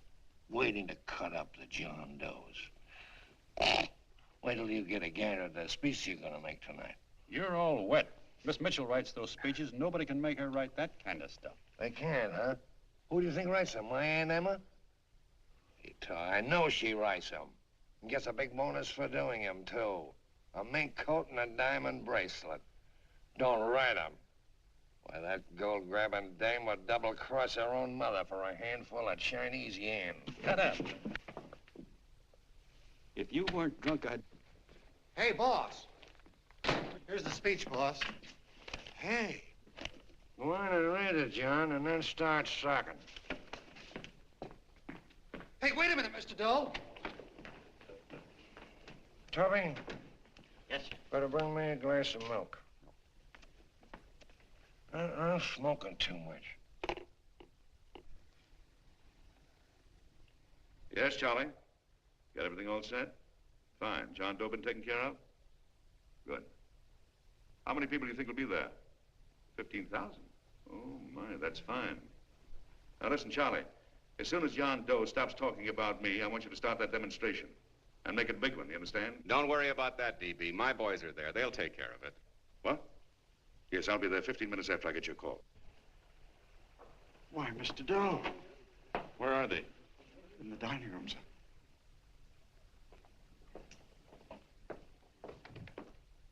Now, gentlemen, I think we're about ready to throw that great big bombshell. Yeah, well, it's about time. Even a conservative estimate shows that we can count on anywhere between 10 and 20 million John Doe votes. Now, add to that the labor vote that Mr. Bennett will throw in, and the votes controlled by Mr. Hammett and the rest of you gentlemen in your own territories, and nothing can stop us. As I said before, I'm with you, providing you can guarantee the John Doe vote. Don't worry about that. You can count on me on one condition. Little Bennett's got to be taken care of. Didn't I tell you that everybody in this room would be taken care of? My agreement with you gentlemen stands. I'm with you, D.B., but I still think it's a very daring thing we're attempting. These are daring times, Mr. Barrington. We're coming to a new order of things. There's too much talk been going on in this country. Too many concessions have been made. What the American people need is an iron hand. You're right. That's true. You're quite right, D.B. Discipline. Right. And now, may I offer a little toast to Miss Ann Mitchell, the brilliant and beautiful lady who is responsible for all this. Miss Mitchell. Mr. Norton, I'd like to talk to you alone for a minute. Oh, Miss Mitchell has something to say to us. That's fine.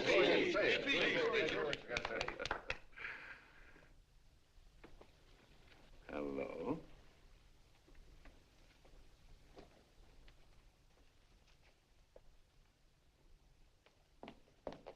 John, I'm so glad to see you. I was terribly worried. Did you write this? Yes, I did, John, but I had no idea what was going on. You didn't? No. That's a swell bracelet you're wearing. John, why aren't you at the convention?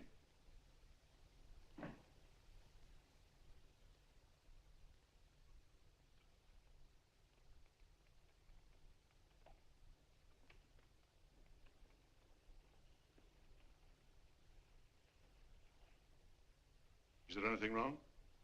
No, nothing's wrong. Everything's fine. So there's going to be a new order of things, huh? Everybody's going to cut himself a nice fat slice of the John Does, eh? You forgot one detail, Mr. Big Shot. You forgot me, the prize stooge of the world. Why, if you or anybody else thinks he's going to use the John Doe clubs for his own rotten purpose, he's going to have to do it over my dead body. Oh, hold on a minute, young man. Hold on. That's rather big talk. I started the John Doe clubs with my money. And I'll decide whether or not they're being properly used. No, you won't. You're through deciding anything. And what's more, I'm going down to that convention and I'm going to tell those people exactly what you and all your fine feathered friends here are trying to cook up for them. And I'm going to say it in my own words this time. Stop it, baby. You ruined us, D.B. Wait a minute, fella. My uncle wants to talk to you. Listen to me, my son. Before you lose your head completely, may I remind you that I picked you up out of the gutter and I can throw you right back there again? You've got a nerve accusing people of things. These gentlemen and I know what's best for the John Does of America, regardless of what tramps like you think. Get off that righteous horse of yours and come to your senses. You're the fake. We believe in what we're doing. You're the one that was paid the 30 pieces of silver. Have you forgotten that? Well, I haven't.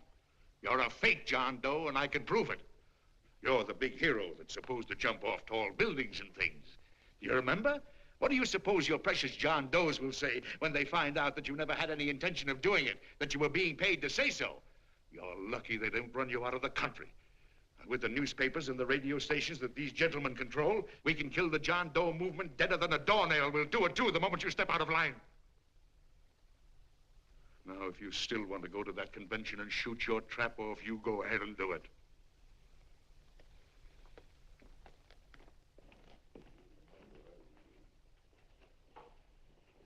You mean to tell me you'd try to kill the John Doe movement if you can't use it to get what you want? You bet your bottom dollar we would.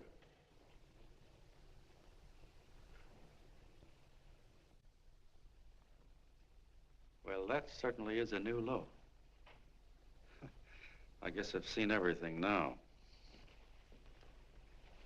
You sit there back of your big cigars and think of deliberately killing an idea that's made millions of people a little bit happier. An idea that's brought thousands of them here from all over the country, by bus and by freight and jalopies and on foot, so they could pass on to each other their own simple little experiences. Why, look, I'm just a mug and I know it, but I'm beginning to understand a lot of things. Why, your type's as old as history. If you can't lay your dirty fingers on a decent idea and twist it and squeeze it and stuff it into your own pocket, you slap it down. Like dogs, if you can't eat something, you bury it. Why, this is the one worthwhile thing that's come along. People are finally finding out that the guy next door isn't a bad egg. That's simple, isn't it? And yet a thing like that's got a chance of spreading till it touches every last doggone human being in the world, and you talk about killing it. Why, when this fire dies down, what's going to be left? More misery, more hunger, and more hate. And what's to prevent that from starting all over again? Nobody knows the answer to that one, and certainly not you with those slimy, bollocksed up theories you got. The John Doe idea may be the answer, though. It may be the one thing capable of saving this cockeyed world. Yet you sit back there on your fat hulks and tell me you'll kill it if you can't use it. Well, you go ahead and try. You couldn't do it in a million years with all your radio stations and all your power. Because it's bigger than whether I'm a fake. It's bigger than your ambitions, and it's bigger than all the bracelets and fur coats in the world. You bet it is, John. And that's exactly what I'm going down there to tell those people. Wait a minute, you ungrateful rat. My uncle's been too good. He's getting away. Give me the bullet. John! I've always told you, D.B., you're playing with dynamite. Which way? All right, now, get away. Before he gets through tonight, he'll ruin us all. I'll stop him cold. Don't worry, I've been ready for this. John! Oh, John, please listen to me. Please, I can explain everything, John. I didn't know what they were going to do. Let me go with you, John. John, please. Go ahead, driver. Ballpark. Explain it to you, John. Please let me go with you. Please. John! Mr. Martin wants to see you. Listen to me, Mayor Lovett. You do as I say. I want them both arrested. You tell the police department to pick up Cannell. I've got the girl here. I've got the bullet. I don't care what you charge him with. If you're worried, let him go in the morning, but keep him in jail overnight. Hello, Bulletin. Put that wire on.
Gentlemen, one moment, Tom.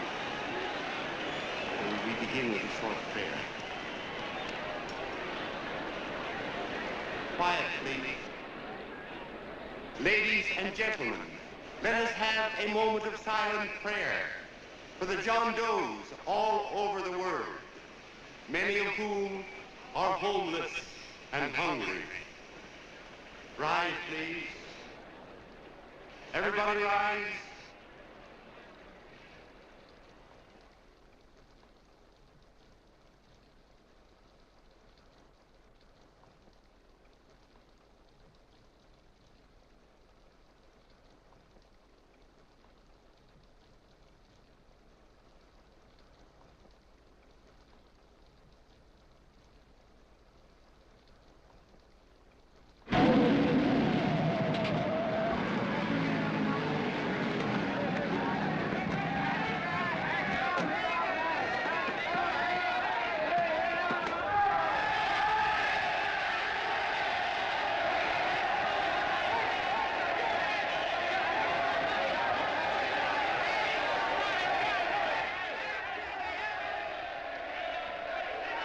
Newsboys. Hundreds of yelling newsboys are swarming into the park like locusts. They're yelling John Doe's a fake. Fake.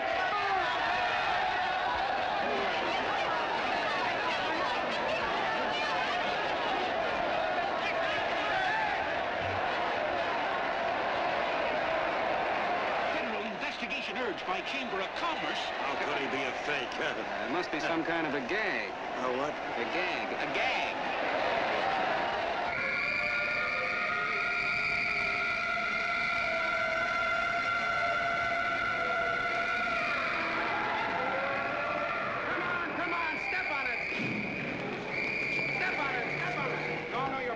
now, so let's get going. Wait for the paper. Hey, miss, will you autograph my balloon? Sure.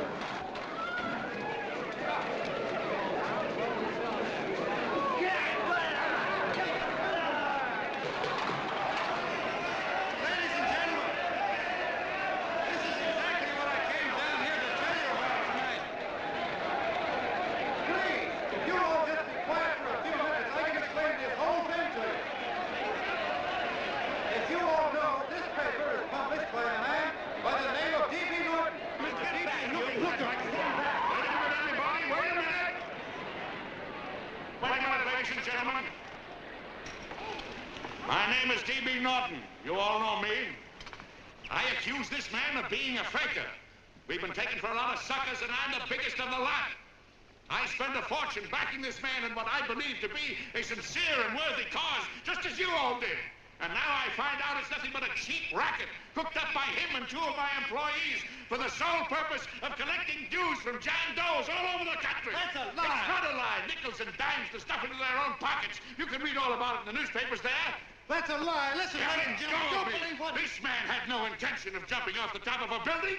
He was paid to say so. Do you deny that? That's got nothing to do with it. Were you paid for it or weren't you? Yes, I was paid, but there happened... And what about the suicide note? You didn't write that either.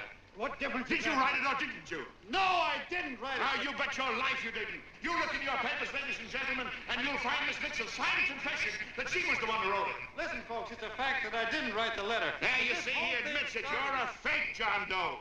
Now, for what you have done to all these good people, they ought to run you out of the country. And I hope they do it.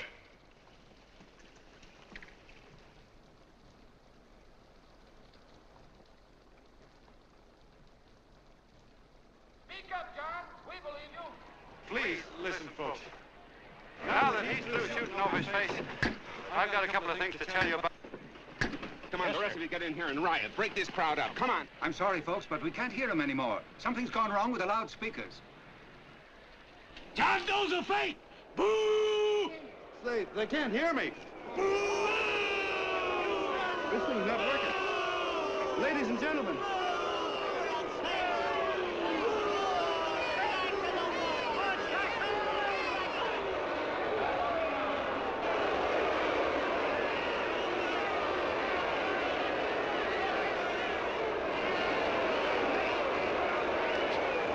This thing's bigger than whether I'm a fake. Look, Kurt, you believe me, don't you? Sure, I believe you. Walking my legs off, digging up 5,000 signatures for a phony. Well, there you are, Mr. Doe. 5,000 names asking you not to jump off any roof. It makes no difference, Bert. The idea's still good. We don't have to give up our club. Yeah, well, you can have it. They're starting to throw things. Somebody's going to get hurt. I'm afraid it'll be John Doe. Listen to that mob. I've got to go to him. All right, lady. Can't let you out. Let me go. I want to go to him. Oh, please.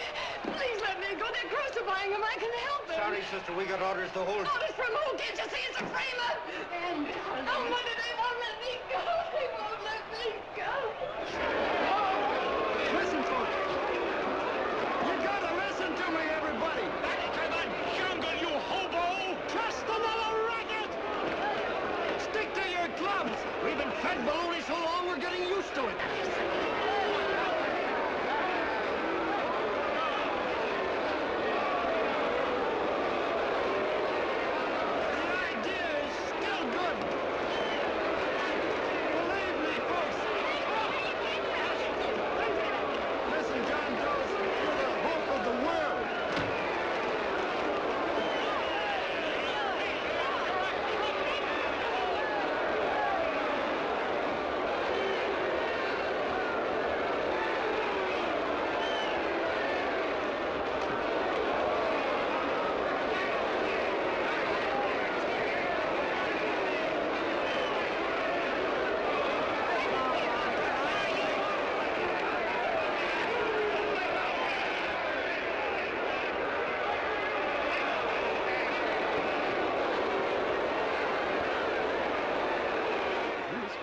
To get him out of the park. But if that boy isn't hurt, it'll be a miracle. Ladies and gentlemen, this certainly looks like the end of the John Doe movement. Well, boys, you can chalk up another one to the Pontius pilots.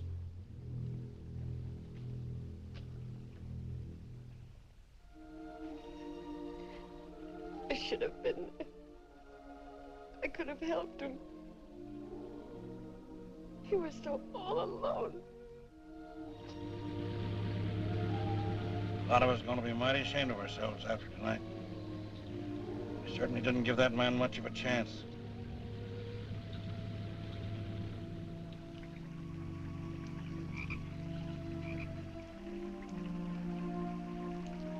Have some more coffee, Long John? No thanks, Carl.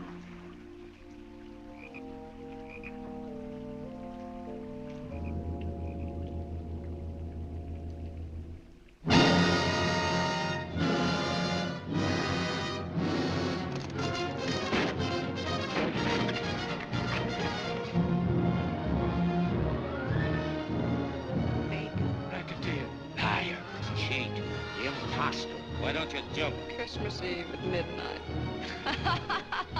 Bye, Mr. Doe. You're a wonderful man. And God bless you, my boy. Now get in there and catch.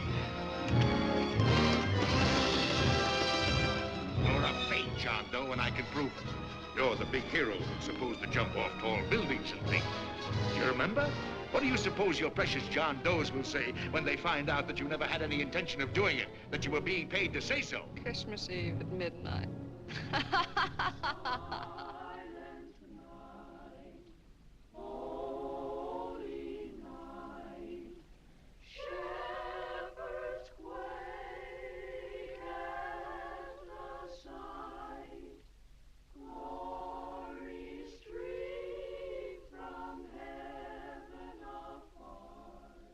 Merry Christmas, son.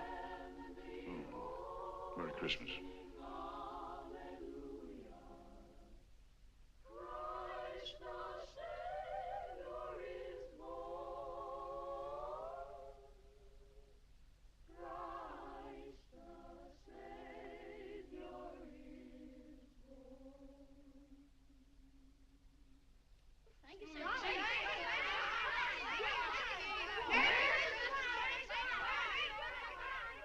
Who? John Doe. Is that screwball still around? Ah, Dame's been calling all day. Sure, I know. Yeah, at midnight, huh? Okay, lady. We'll have the place surrounded with nets. They're laughing at me.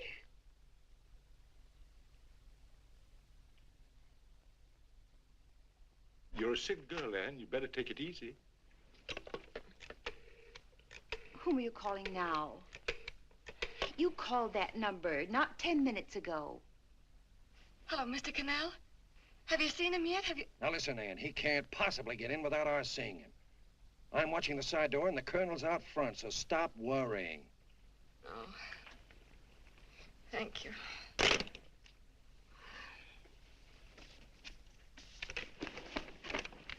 What, Ann? Anne, don't be foolish. If this isn't the craziest, the battiest, the looniest wild goose chase I ever heard of. Oh, shut up, Bert. Sourpuss is right. Yeah, well, if he is, I'm a banana split. That man is going to be on that roof. Don't ask me how I know. I just know, and you know it as well as I do. Sure. I'd like to believe in fairy tales, but a guy that's a fake isn't going to jump off any roof. I don't think he was any fake, not with that face. And anyway, what he stood for wasn't a fake. Okay, honey, okay.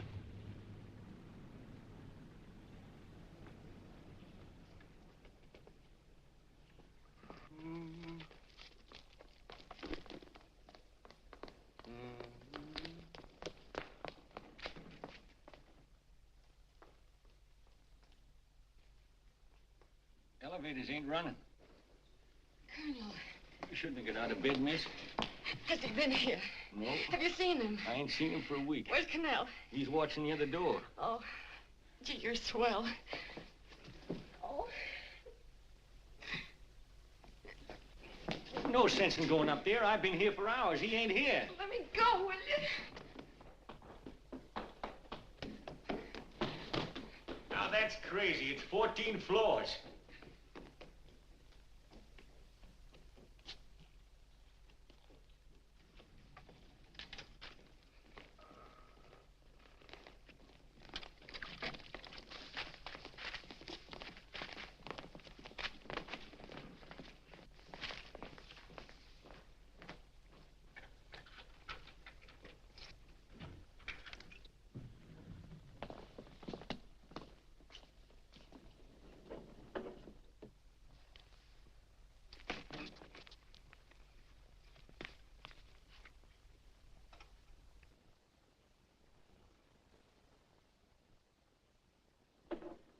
far as the elevator goes.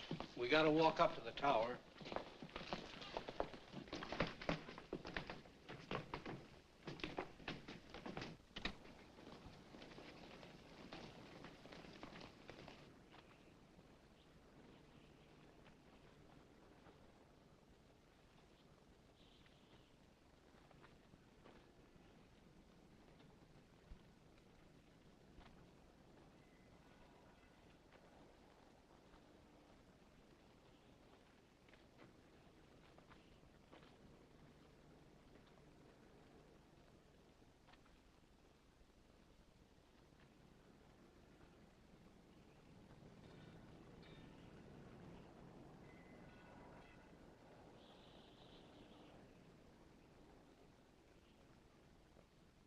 That tramp was probably full of Christmas cheer and asleep in some flop house. Let's go. I've got to decorate my tree.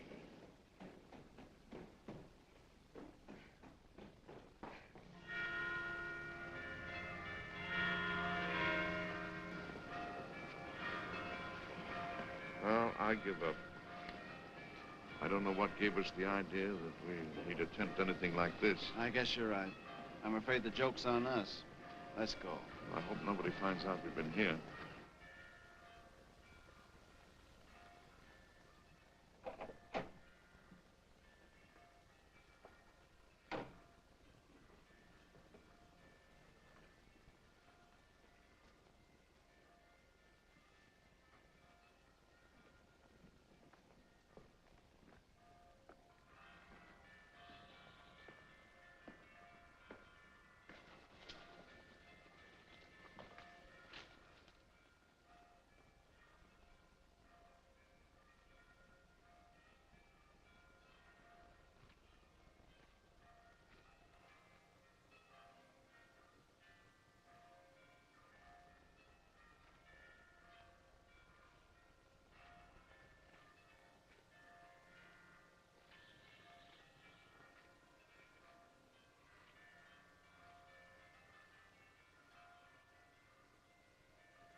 I wouldn't do that if I were you, John.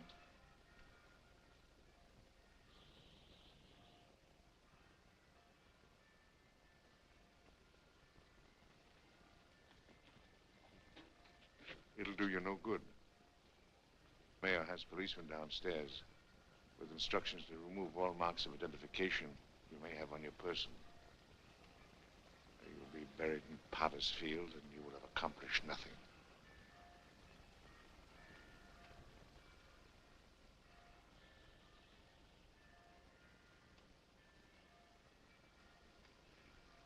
I've taken care of that.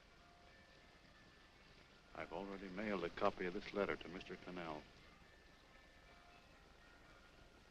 John, why don't you forget this foolishness? Stop right where you are, Mr. Norton, if you don't want to go overboard with me.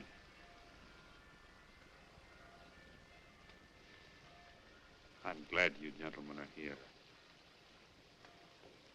You killed the John Doe movement, all right.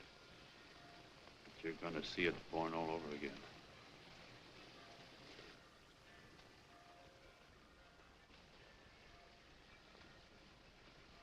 Now, take a good look, Mr. Norton. John! John! Oh, John, no, I won't let you. I love you, darling. Oh, please. Please don't give up. We'll start all over again. Just you and I. It isn't too late. The John Doe movement isn't dead yet. You see, John, it isn't dead or they wouldn't be here. It's alive in them. They kept it alive by being afraid of it. That's why they came up here. Oh, darling. Sure, it should have been killed. It was dishonest. But we can start clean now. Just you and I.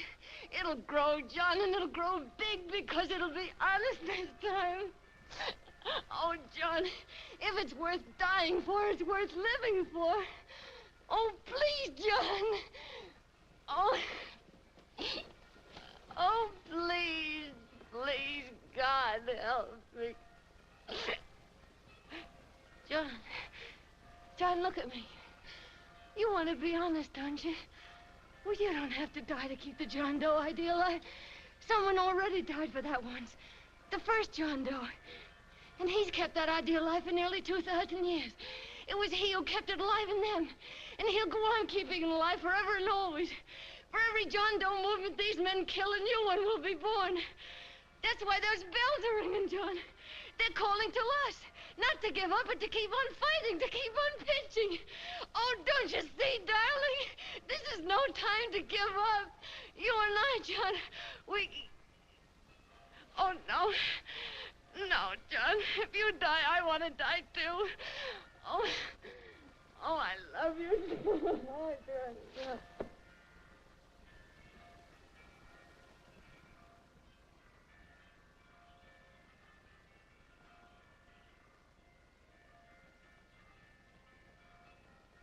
Mr. Doe, you don't have to... We're with you, Mr. Doe. We just lost our heads and acted like a mob. What Bert's trying to say is that we need you, Mr. Doe. There were a lot of us that didn't believe what that man said. We were going to start up our John Doe Club again, whether we saw you or not. Weren't we, Bert? And there were a lot of others that were going to do the same thing. Well, Mr. Sourpuss even got a letter from his cousin in Toledo. I got it right here, Mr. Doe. Only it'd be a lot easier with you. Please. Please come with us, Mr. Doe.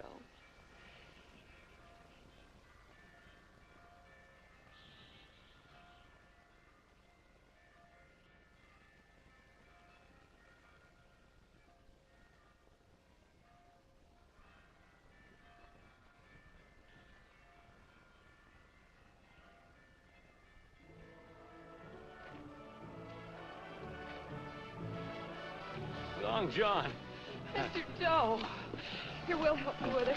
She'll be all right. Mr. Doe, take her right down to the car. And right up. Look, we got a car right down. They are Norton, the people. Try and lick that.